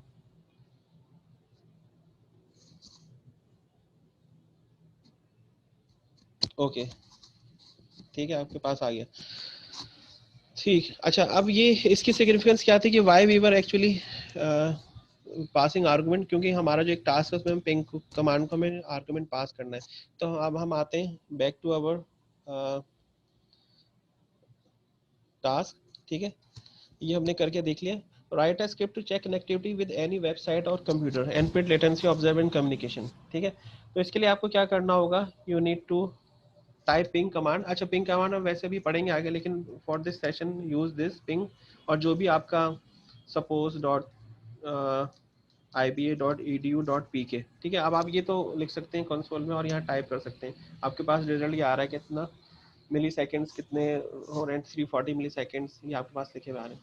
अच्छा, अब आपको ये करना है इन यूजिंग शेल कमांड, ठीक है। और आपको सेकंड पार्ट इसका ये कि फिर आर्गुमेंट भी पास करना है। तो पहले तो आप अपनी शेल स्क्रिप्ट लिखें जिसमें पिंग कमांड लिखें और कोई यूआरएल हार्ड कोड कर दें, ठीक है, और उसको सेव करने एग्जीक्यूट करें, तो आपके पास वो सिंपली एग्जीक्यूट हो जाएगी, आउटपुट आने लगेगी, ठीक है। और हमारे पास एक डिफरेंट ऑप्शन भी होता है which is normally used in Ubuntu या किसी भी डिस्ट्रीब्यूशन में, कि आप कितने अच्छा, यहाँ पर तो विंडोज़ में ये ऑप्शन नहीं चल रहा, but you can see in Ubuntu कि you can actually put dash C option, और उसके बाद आप नंबर ऑफ जो आपको पिंग की रिक्वेस्ट भेजनी है वो आप चेक कर सकते हैं, ठीक है। So this way you will be able to run your command. अच्छा, मैं एडमिनिस्ट्रेटर प्रिविलेजेस के साथ आ गया हूँ। अब मैं यहाँ पर -c3 iba.edu.pk, ठीक है। अब यहाँ पर पिंग सी की कमांड नहीं चल रही, but we are using Ubuntu, so you can use this command ping और 2। तो आप देखेंगे कि सेकंड 2 दफ़ा पिंग की रिक्वेस्ट जाएगी, ठीक है। तो ये ज़रा एग्जीक्यूट करके देखें अपने पास, because I don't have virtual machine right now.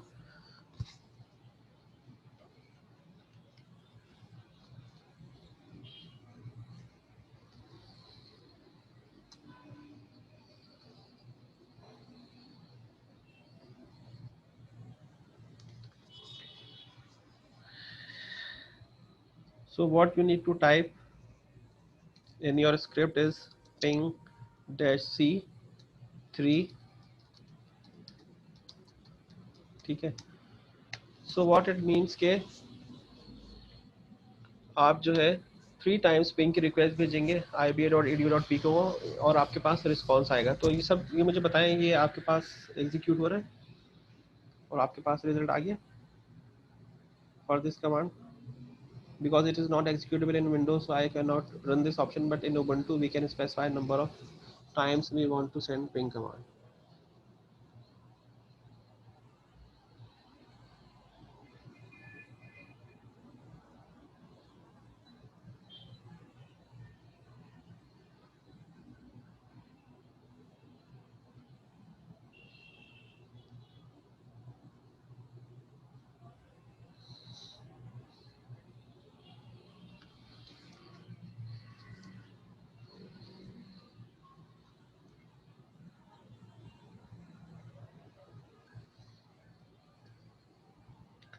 Okay, I have written here, can you people see के ping-c3, it means के ping 3 times, काउंट है यहाँ पर -c, और 3 टाइम्स हमें पिंग की कमांड भेजनी है, this command to this address, ठीक है।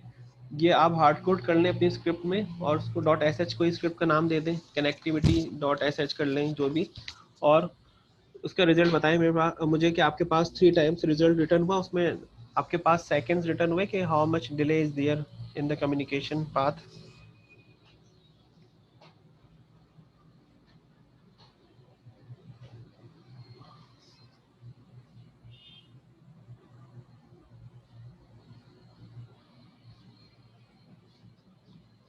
जी, किसी ने एग्जीक्यूट किया तो प्लीज मुझे बताएं, ताकि फिर मैं आगे आर्गुमेंट्स जो पास करने हैं उसको वो फिर उस एक्सरसाइज पे आऊँ।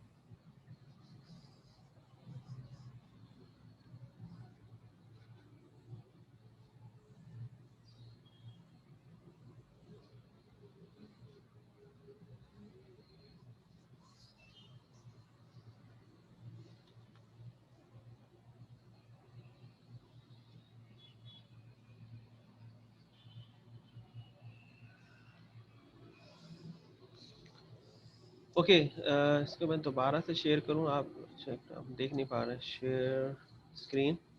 ओके, सो मैंने ये कमांड जो यहाँ लिखी हुई है, ये आप अपने स्क्रिप्ट के कंटेंट्स ये बनाएं और सेव एज कोई कनेक्टिविटी 1.sh इसको नाम दे दें और इस स्क्रिप्ट को फिर एग्जीक्यूट करें।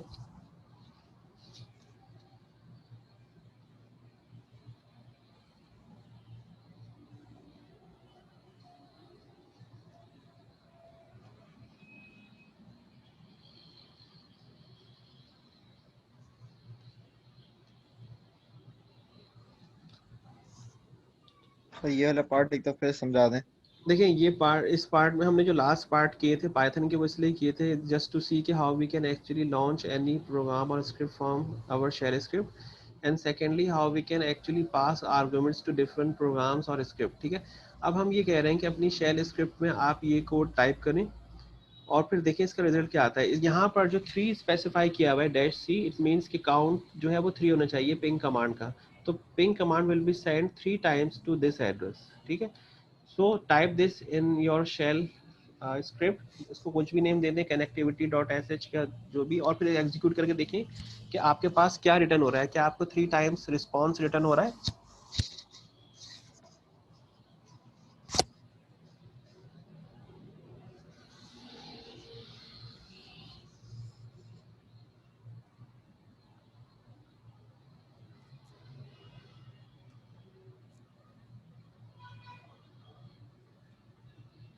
हाँ सर हो रहा है। ठीक है, अब आपको 3 टाइम्स हो रहा है, मतलब इसके थ्रू आप कंट्रोल कर सकते हैं, क्योंकि विंडोज में मेरे पास ये ऑप्शन -c का नहीं है तो यहाँ नहीं चल रहा। आप अगर इसको 4 लिख देंगे तो 4 टाइम्स आपको रिस्पांस रिटर्न होगा। ठीक है, अच्छा अब ये आपने एक स्क्रिप्ट बना ली, इसको सेव एज कर लिया। अब हम नेक्स्ट स्क्रिप्ट बना रहे हैं जिसमें हमें आर्गुमेंट पास करने होंगे run time to our ping command.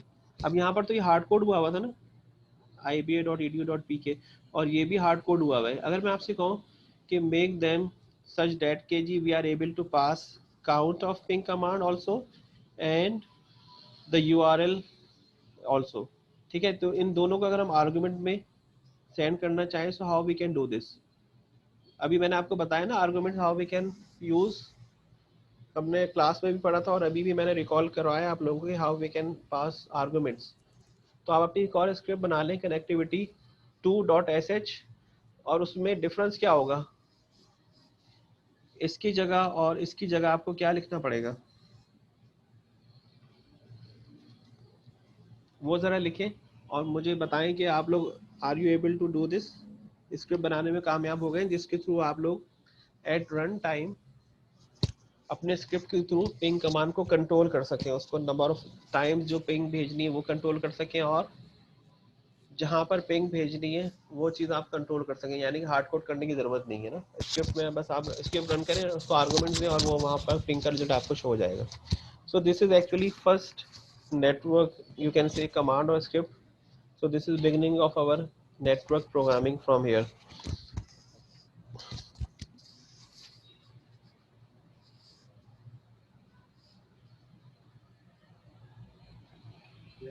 Sir gedit के थ्रू .sh की कोई फाइल बनाए, हाँ, अगर उसको पिंग बिल्कुल, जैसे आपने पहले स्क्रिप्ट की फाइल बनाई थी ना, gedit में टाइप किया था कि आपने पाइथन की स्क्रिप्ट पाइथन 3 लिखा और कुछ आगे स्क्रिप्ट का नेम लिखा और आर्गुमेंट दिए। सर आपकी आवाज कट रही है।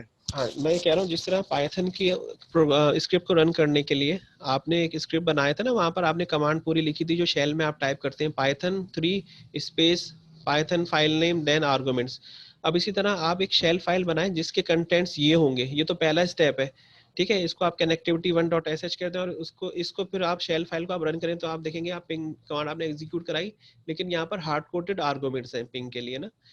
फिर जब आप ये कर लें तो मैं कह रहा हूँ एक और आप फाइल बनाएं, इसको connectivity 2.sh के नाम से दें, और यहाँ पर पिंग कमांड में ये दोनों चीज़ें जो है, जो यहाँ 3 लिखा हुआ है, मतलब नंबर ऑफ टाइम्स जो पिंग सेंड करना है, और जो URL है इसको आर्गुमेंट बेस्ड कर दें कि ये शेल स्क्रिप्ट जब आपकी रन हो तो वो आर्गुमेंट के तौर पे यहाँ आए, ताकि हार्ड कोड ना हो, ताकि आपके स्क्रिप्ट रीयूज हो सके। ये ना हो कि स्क्रिप्ट खोल के हर दफ़ा ना URL चेंज कर रहे हैं और फिर स्क्रिप्ट को रन कर रहे हैं। ठीक है, 3 और URL को जी जी आर्गुमेंट के तौर पर आर्गुमेंट को आप करें, और 3 को आप कुछ भी कर सकते हैं ना। अब ये काउंट है, आप 1 कर दें तो 1 दफा पिंग रिक्वेस्ट जाएगी, 10 कर दें तो 10 दफा जाएगी रिक्वेस्ट। ठीक है, तो ये करें आप लोग और फिर बताएं मुझे ये रन हुआ है या नहीं हुआ।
अच्छा, और बाकी जो लोग हैं वो भी कुछ रिप्लाई करें, उन लोगों को समझ में आ रहा है या नहीं हो पा रहा तो बता दें, मैं यहाँ टाइप करके फिर दिखाऊंगा इन द लास्ट कि भाई ये इसका सोल्यूशन है। लेकिन मैं चाह रहा हूँ आप लोग करें क्योंकि दिस इज बिगिनिंग टू। हाँ सर करवा दें। नहीं तो करवा तो मैं दूं, लेकिन आप लोगों ने क्या किया अब तक वो तो मुझे शो करें। जिस तरह अहमद ने शो किया, आप लोगों ने कुछ किया है, आप लोगों से हो पाया है नहीं हो पाया है?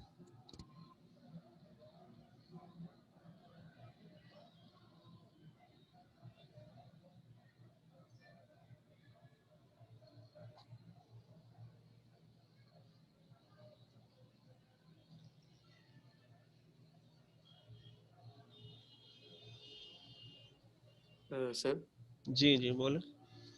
सर मैं थोड़ा पीछे जा रहा था, मेरे वो उसमें मसला आ रहा था ubuntu में। जी तो मैंने फर्स्ट फाइल बना दी थी, तो उसके बाद से मैं मुझे थोड़ा समझ फर्स्ट नहीं फाइल आया क्या पिंग करना कमांड वाली आपने बनाई है फर्स्ट फाइल? है। सर फर्स्ट डॉट पाई बनाई। अच्छा, वो तो खैर हमने बेसिक इसलिए एक्सरसाइज की थी कि how you can actually load any program और executable file from our shell script. ठीक है, अब हम ये बात करें जो मैंने आपको स्क्रीन में शेयर किया हुआ है कि आप शेल स्क्रिप्ट बनाएं और इसके कंटेंट्स ये लिखें जो मैंने यहाँ शो किए हुए हैं। ठीक है, डॉट एस एच के नाम से बनाए, इसको परमिशन दें जो हमने देखा था ना, सी एच मॉड स्पेस 777 और फिर file name dot S H वो करें, और फिर इसको डॉट स्लैश जो आपकी फाइल नेम है डॉट एस एच करके रन करें। ठीक है, मैं आपसे कह रहा हूँ कि इसको आप सपोज यहाँ आपकी शेल फाइल ये बन गई F dot S H, suppose ये आपकी शेल फाइल है, इसको फिर आप ये कमांड रन करें ताकि परमिशन मिल जाए, देन इस तरह रन करें। तो आपके पास ये जो command suppose F dot S H के अंदर ये सारे कंटेंट्स है, तो आपको दिख जाएगा 3 दफ़ा पिंग की कमांड रन होगी और इसका रिस्पॉन्स आपके पास प्रिंट हो जाएगा। फिर मैंने सेकेंड स्टेप में ये कहा कि आप इसको आर्गूमेंट बेस कर दें कि ये जो दोनों चीज़ें ये आर्गूमेंट के तौर पे पास हों। सो इट मीन्स कि you can pass your script, यानी कि स्क्रिप्ट आपकी इस तरह हो जाएगी कि आप यहाँ पर 3 यहाँ से दे सकते हैं, अगर आप चाहते हैं 10 दफ़ा पिंग जाए यहाँ से दे सकते हैं, और URL जो है यहाँ टाइप कर देंगे, फिर यहाँ लिखने की ज़रूरत नहीं होगी। तो यहाँ पर कुछ स्पेशल कैरेक्टर्स आ जाएंगे, वो क्या होंगे जो मैंने अभी रिकॉल आप लोगों को कराया भी था, क्या होंगे वो आपको लिखने पड़ेंगे। ठीक है, ये लिख देंगे आप। तो आप सॉरी ये नीचे आएगा, ये सॉरी ये तो ये हो गया कि इधर ये तो हो गई परमिशन की। यहाँ फिर आप जब रन करेंगे तो इस तरह फिर आप इसको रन कर रहे आर्गूमेंट दे रहे होंगे। पहले स्टेप में आप विदाउट आर्गूमेंट रन कर रहे थे जब आपके पास हार्ड कोडेड थी। वंस यू मेक इट कि वो एक्सेस करे आर्गूमेंट्स को, फिर आपको ये रिमूव करना पड़ेगा, हार्ड कोड हटाना पड़ेगा, यहाँ स्पेशल आपको कुछ कैरेक्टर्स लिखने पड़ेंगे जो मैंने आपको बताए थे अभी। ठीक है, और फिर इस तरह पास करना पड़ेगा from your script. So you will see now कि 10 टाइम्स पिंग कमांड एग्जीक्यूट होगी और इस यूआरएल को पिंग करेगी और रिस्पॉन्स रिटर्न करेगी। इफ़ यू वांट कि जी मैं आईपी यहाँ पास करूँ, सो you can pass any IP अगर जो आपको एक्सेसिबल है। तो उसका एक तरीका ये है कि अगर आपके घर में वाईफाई राउटर है उसकी आईपी आप देख लें, जिस तरह in my case it was default gateway ना, अगर मैं आईपी कॉन्फ़िग करूँ, सो आई हैव डिफ़ॉल्ट गेटवे, जो राउटर की आईपी डिफ़ॉल्ट गेटवे होती है 160.10.1 है, तो मैं इसको पिंग कर सकता हूँ 92.168.10.1। ठीक है, मैं इसको पिंग कर सकता हूँ। तो आपके पास जो आप भी शायद वाईफाई से कनेक्ट हुए होंगे या लैन से, जिससे भी, तो आपके पास डिफ़ॉल्ट गेटवे आ रहा होगा, तो आप उसको यहाँ पास कर सकते हैं। ठीक है, मैं यहाँ इसको पास कर दूँगा या कोई वेबसाइट का यूआरएल दे सकते हैं। पिंग विल रिजॉल्व इट कि जी आइदर इट्स अ यूआरएल या आईपी को खुद ब खुद रिजॉल्व करके थ्रू डीएनएस आपको पिंग का रिस्पांस जनरेट करके दे देगा। ठीक है, तो मैं ये भी पास कर सकता हूँ। So once I make it in a way कि जी it can be able to accept arguments this file, तो फिर क्या होगा कि मैं जो भी कॉम्बिनेशन दूँ, 3 टाइम्स पिंग ले लूँ, 5 टाइम पिंग ले लूँ, जो भी आईपी दूँ, या मैं कोई यहाँ पर यूआरएल दूँ, so I will be able to get reply. ठीक है, सो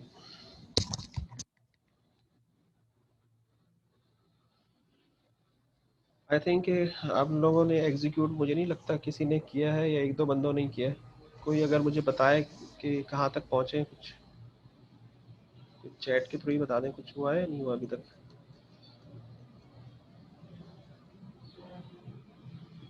सर एक मिनट, वो पीछे नोटपैड फाइल खोलें जो अभी खोली थी।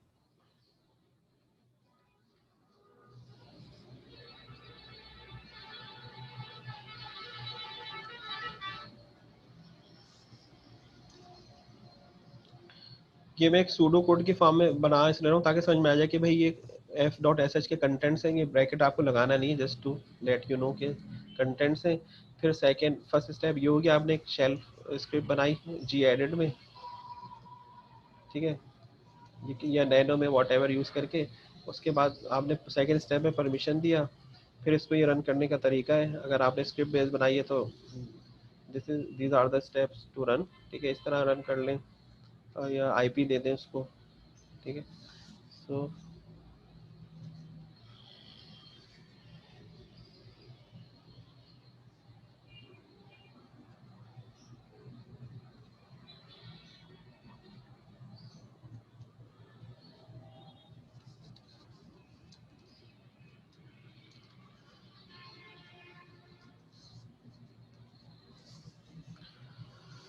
Okay, so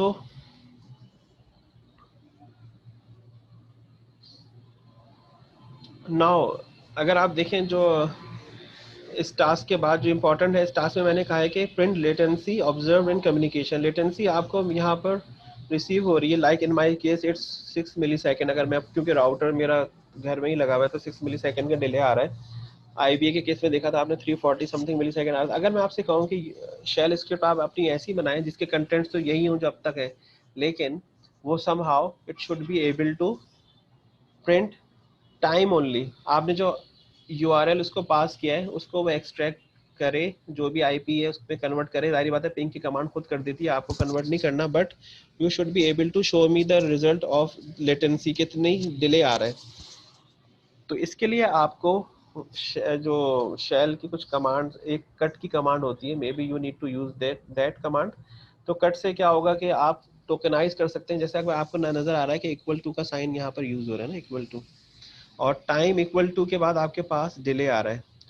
so you can just may be issue ping for the only one time, और आप जब वन टाइम यूज करेंगे तो आपके पास सिर्फ एक लाइन आएगी रिप्लाई ना, आप उसमें से टाइम या इक्वल्स टू के लिहाज से टोकनाइज कर लें, पार्सिंग करें, तो आपके पास 6 मिली सेकेंड आ जाएगा। सपोज इस केस में 6 मिली सेकेंड आ रहा है। ये चीज़ आप मुझे प्रिंट करके दिखा सकते हैं, ये मैंने प्रिंट स्टेप 4 के उसमें लिखा हुआ है, print latency observe in communication.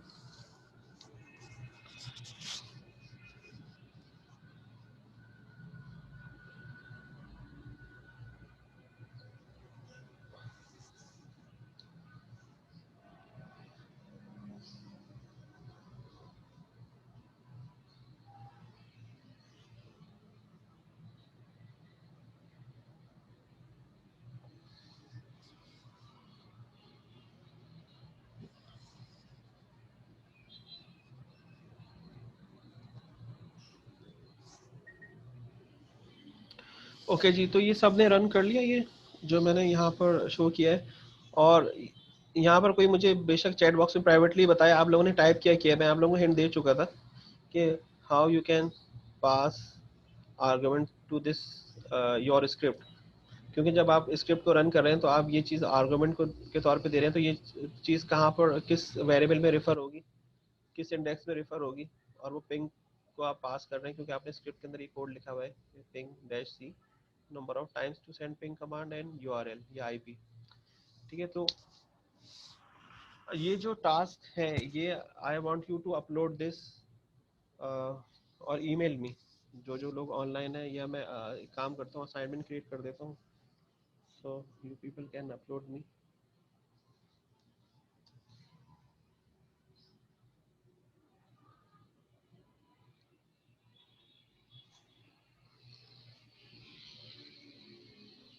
Sir sir ये डेडलाइन आना अपलोड किस चाहता तरह करें? रखिएगा। स्क्रीनशॉट मैं असाइनमेंट क्रिएट कर रहा हूँ अपलोड करने के लिए।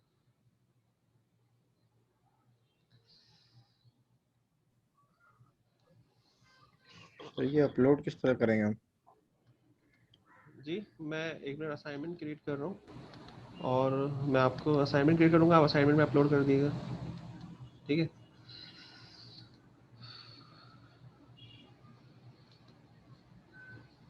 सर स्क्रीनशॉट लेना है हमें?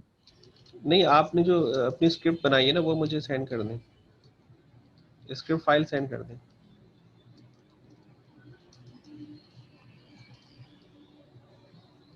सर डॉट एसएच वाली फाइल अपलोड करनी है ना? जी जी जी।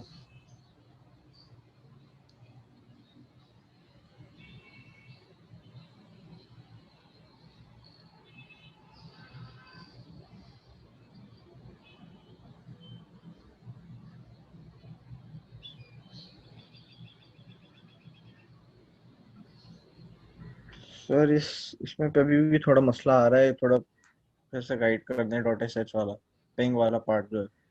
अच्छा, मैं कर देता हूँ, एक मिनट। सर पहले पहले हमें जी एडिट खोलना है, उसमें हमें वो आर्ग्यूमेंट्स पास करना है या कुछ भी लिख के हमें डॉट एस एच की फाइल बनानी है? नहीं, मैंने आपको नहीं, देखिए पिंग की कमांड आप उस स्क्रिप्ट फाइल के अंदर टाइप करेंगे, और उसमें पहला टास्क ये था कि उसके अंदर हार्ड कोड कर देंगे, यूआरएल और नंबर ऑफ टाइम जो आप भेजना चाह रहे हैं ना पिंग की रिक्वेस्ट, वो हार्ड कोड कर देंगे -c ऑप्शन के साथ। सेकंड मैंने ये कहा था कि अब आप ये करें कि शेल स्क्रिप्ट आप ऐसा लिखें अपना जहाँ पर आपका स्क्रिप्ट आर्गुमेंट एक्सेप्ट करे और वो पिंग की कमांड को सेंड करे। ठीक है, तो जो जगह आप शेल स्क्रिप्ट में पहले स्टेप में आपने काउंट लिखा हुआ है 3 या यूआरएल लिखा है, उसकी जगह आप क्या आ जाएगा, वो आर्गुमेंट जिस हम वेरिएबल से रेफर करते हैं वो आर्गुमेंट वो वेरिएबल आ जाएगा यहाँ पर। ठीक है, तो वो अभी मैं 1 मिनट अपलोड करता हूँ असाइनमेंट में, आपको बताता हूँ मजीद।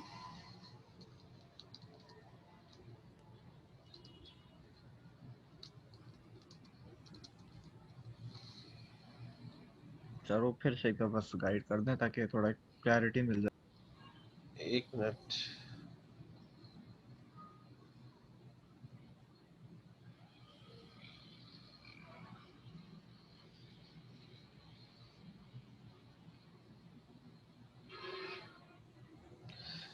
ठीक है, मैंने असाइनमेंट कर दिया है अपलोड। अच्छा, मैं दोबारा से आपको बता देता हूँ कि वो टाइम से ही मैं ये कह रहा हूँ कि आपको एक स्क्रिप्ट फाइल क्रिएट करनी है। सपोज जी एडिट के थ्रू आपने f.sh फाइल क्रिएट की, ये ब्रैकेट्स को मत देखें, ये मैंने just to make in form of pseudo code. आपको क्या करना है उस फाइल के अंदर पिंग -c, और सपोज नंबर ऑफ टाइम्स आप 3 टाइम्स भेजना चाहते हैं, और कहाँ पर भेजना चाहते हैं अपनी पिंग रिक्वेस्ट, सपोज यहाँ भेजना चाहते हैं। ठीक है, तो आप ये टाइप सर कर, ये एफ में ये जो ये सब टाइप रहेगा पिंग डॉट सी हाँ, पिंग ये तो स्क्रिप्ट का नाम स्पेस। जो भी आप दे दें, फाइल का नेम उसमें ये आपने टाइप कर दिया, ये आपने हार्ड कोड कर दिया, तो और आप इसको परमिशन देके सिंपली इस तरह रन कर देंगे, तो आपके पास क्या होगा, थर्ड स्टेप में जब रन करेंगे तो आपके पास पिंग की रिक्वेस्ट का रिजल्ट जिस तरह आपके पास यहाँ शो होता है,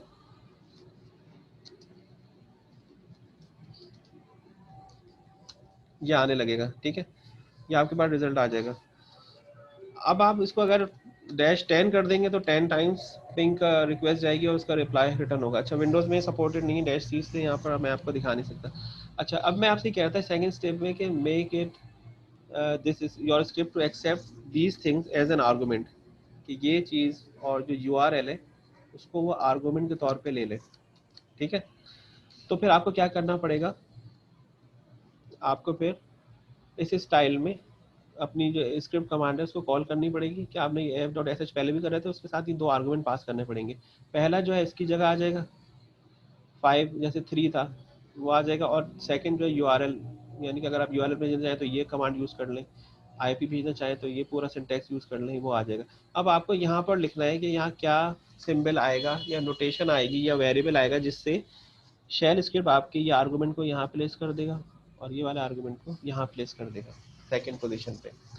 ठीक है, तो ये मैं आपसे कह रहा हूँ कि ये आप लोग जो भी अभी टास्क आज किए लैब के ना, वो मैंने असाइनमेंट क्रिएट कर दिया, और इसकी जो है 5:30 बजे तक का टाइम है, आई थिंक ये 5:15 बजे तक का मैंने टाइम रखा हुआ है, तो उस टाइम तक आप लोग मुझे अपलोड कर दिएगा, तो मैं देख लूँगा कि किस किस ने किया है। ठीक है, अब जो भी इसका रिजल्ट है वो आप मुझे फाइल में लिखकर तमाम टास्क का मुझे सेंड कर दें, और फिर हम लोग आई थिंक मज़ीद थ्योरी भी देख सकते हैं अभी, अगर आप लोगों का लैब पार्ट हो गया पूरा। ये लैब के टास्क आई थिंक सबने कर लिए हैं, अगर नहीं भी किए तो समझ में आ गए, क्योंकि कल फिर हम आगे चलेंगे और आगे देखेंगे और क्या चीज़ है हमें देखनी।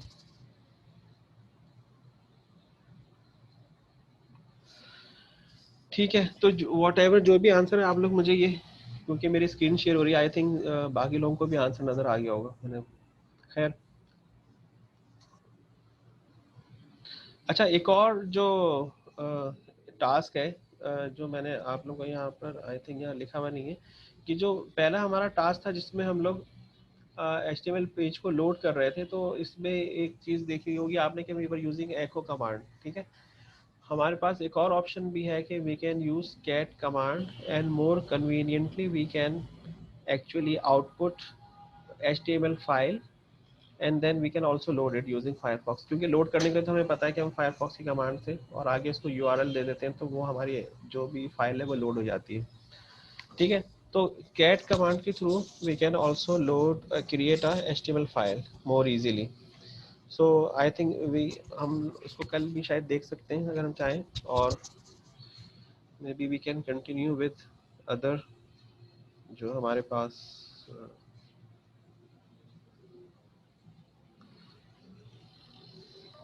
जो सर मैंने ये पिंग वाली जो कमांड है ये मैंने .sh फाइल में लिख दी है, और अब मैं इसको टर्मिनल पे परमिशन कॉल देंगे किस आप तरह पहले, करूँ? परमिशन देंगे पहले आप परमिशन।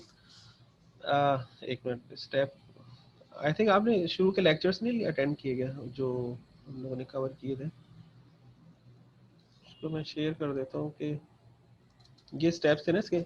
आपने अपनी SH फाइल बना ली, सेकंड स्टेप में आपको इसको परमिशन देना है। ठीक है, तो use this command and give permission. Sir और आप chmod और अपने नाम से एक मिनट सर। केस 777 और F. उसके लिए आपके लिए जरूरी है कि आप सुपर यूजर हो या रूट यूजर हो।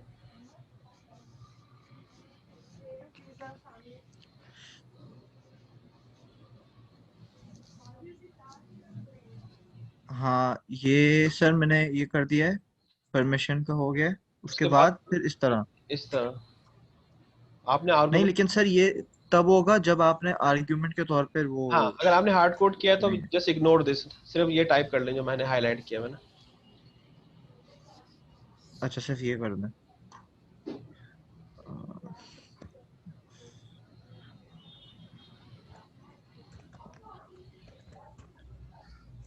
ठीक है सर, ये तो आ गया वैसे। ये ना अब दूसरा सब टास्क ये था, अब आप आर्गुमेंट बेस कर दें अपनी स्क्रिप्ट को, कि वो आर्गुमेंट जो आप अभी आप देखें कंसोल में टाइप कर रहे हैं तो आप ये चीज़ नहीं लिख रहे हैं ना, ये नहीं लिख रहे।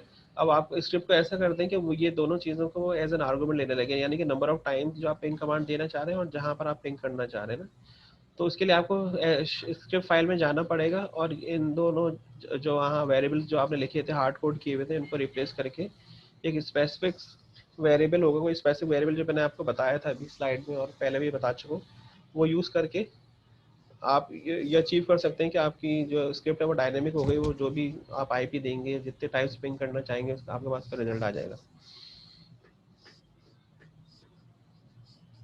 सर वो जो आपने अभी पाइथन में जो आर्ग्यूमेंट्स दिए थे उसी के थ्रू नहीं करें। पाइथन में जो आर्गुमेंट्स दिए थे, नहीं पाइथन में देखें हमने पाइथन में डायरेक्ट आर्गुमेंट्स दिए थे ना। पाइथन में यहाँ पर हमें अपनी स्क्रिप्ट में पाइथन रिसीव वो करना है, आर्गुमेंट रिसीव करना है, क्योंकि ये हमारे स्क्रिप्ट का कोड है ये। ठीक है, पाइथन में तो हमने ये लिखा था सिंपल के PYTHON पाइथन, और हमने आगे जो भी कोड था सपोज f.py और 33 ये हमने लिख दिया था। ठीक है, लेकिन अब हम ये यूज कर रहे हैं, हमने जब असल में पाइथन स्क्रिप्ट में आर्गुमेंट पास किए थे तो वो हार्ड कोडेड थे जैसे हमने यहाँ पास किए थे पहले। ठीक है, अब मैं आपसे कह रहा हूँ कि आप अपनी शेल स्क्रिप्ट को आर्गुमेंट पास करें, तो उसका सिंटैक्स कुछ और है, आप ये स्टडी कर लीजिएगा, मैंने लास्ट टाइम बताया था। हाँ सर वो सिंटैक्स का समझ नहीं आ रहा, सिंटैक्स किस तरह करें। वो आपको देख लेगा ना असाइनमेंट में, वही ये कि सारे टास्क अभी मैं बताऊंगा नहीं, लेकिन ये कि मैं पढ़ा चुका हूँ, तो स्लाइड भी अपलोड कर दी इंट्रोडक्शन वाली, लेकिन वो वाली नहीं की है, but you can search sir how you can pass argument to this script. Sir जी जी जी बोले। चलिए वाला ने वो खुद से जब मैंने हार्ड को अच्छा आपकी आवाज मुझे नहीं आ रही, बहुत डिस्टॉर्शन हो रहा है। आप मुझे अगर टाइप करके बता दें आप क्या कहना चाह रहे हैं, क्योंकि आवाज नहीं आ रही। ट्रांसमिटेड ये सब आ गया था। एक मिनट, मुझे आवाज नहीं आ पा रही है सही, अगर आप मुझे टाइप कर दें। ओके, एक्चुअली इंटरनेट का प्रॉब्लम आ गया था, तो जो अभी मैं क्लास टाइम कोई कुछ क्यूरी कर रहा था, तो प्लीज मुझे लिख कर बता दें आप लोग, क्योंकि मुझे आवाज थोड़ी डिस्टर्बेंस समझ में नहीं आया। सर मैंने हार्ड कोड किया था www.google.com, तो उसमें पिंग हो गया था वो। ठीक है, मैं कह रहा हूँ 3 उसको पैकेट्स का, तो आर्गुमेंट बेस कर दें। ठीक है सर जो आपने ये सिंटैक्स लिखा था वही वैसे ही होएगा? नहीं, थोड़ा डिफरेंस आ जाएगा ना उसमें, जब आर्गुमेंट बेस करेंगे तो आपके पास डिफरेंस आ जाएगा ना। अच्छा, अब आप लोग काम करिएगा, कल जब हमारी क्लास होगी तो ये देखिए, ये जो टास्क नंबर 4 है ये मैं अपलोड कर दूंगा। इसमें लिखा हुआ है मैंने प्रिंट लेटेंसी ना, ये वाला भी हमारा टास्क हो नहीं पाया है। लेटेंसी आपको नजर आ गई है कि वहाँ मिली सेकेंड कुछ आ रहे हैं, तो आपको शेल स्क्रिप्ट के थ्रू लेटेंसी प्रिंट करनी है, because in network programming we need to sometime extract some information ना। अगर आपने पिंग की कमांड एग्जीक्यूट की और आपको रिजल्ट चाहिए किसी मीनिंगफुल फॉर्म में, कहीं आपको सेव करना है फाइल में, so you should be knowing कि how I can parse and retrieve particular value, like जो मिली सेकेंड में आ रहा है, तो आपको पता है कि टाइम के बाद इक्वल्स टू और मिली सेकेंड आ रहा है, तो आप ये रिट्रीव कर सकते हैं समहाउ यूजिंग शेल स्क्रिप्ट। तो कल जब हमारी क्लास होगी, सो आई वांट यू ऑल कि जी आपके पास सोल्यूशन हो। हम लैब में ये करके भी देखेंगे कि हम किस तरह कर सकते हैं, और फिर मजीद आगे जो लैब के टास्क हैं वो भी करेंगे। ठीक है,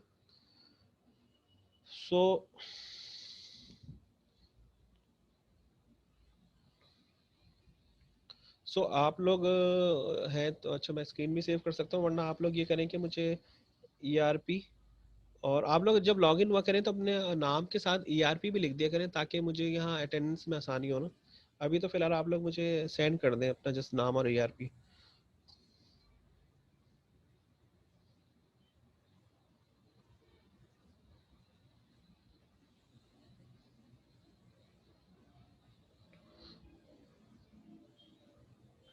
सर आप कल तो क्लास ही नहीं दे रहे थे। नहीं, कल क्लास है।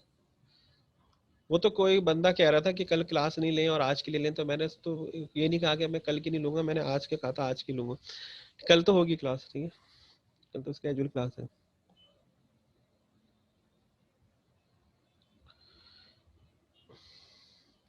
ऑनलाइन लेंगे? नहीं नहीं, ऑनलाइन ही, ऑन कैंपस होगी।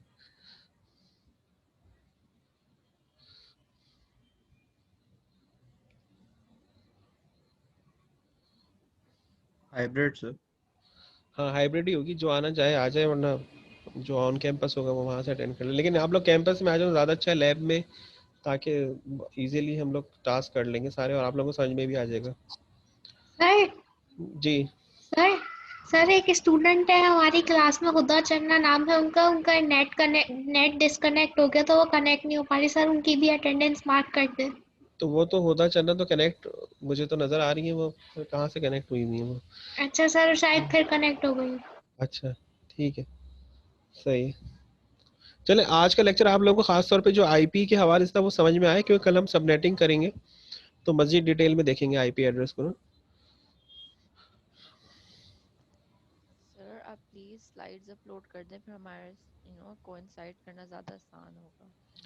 हाँ, मैं अपलोड कर लूँगा, लेकिन अभी उसके अंदर मजीद मैं चीज़ें ऐड कर रहा हूँ, तो टू मेक थिंग्स ईजियर, ताकि आप लोग को और अच्छा सा समझ में आ जाए सबनेटिंग वगैरह। तो कल का लेक्चर हो जाए उसके बाद फिर मैं ये अपलोड कर दूंगा। इंट्रोडक्शन की जो सेकंड नंबर की स्लाइड है फिर वो ख़त्म हो जाएगी, और फिर हम फॉर्मली जो हमारी रेफरेंस बुक्स है, हमारी एक रेफरेंस बुक है, 2 है वैसे तो, लेकिन एक को हम फॉलो करेंगे, तो उसकी स्लाइड्स फिर मैं आप लोगों को प्रेजेंट करूँगा, और उसकी उसकी फिर हम स्टार्ट करेंगे जो उसके सीक्वेंस में पढ़ना। ठीक है, चले ठीक है, मीट यू टुमारो। ठीक है, ओके, अल्लाह हाफिज़। हाफिज।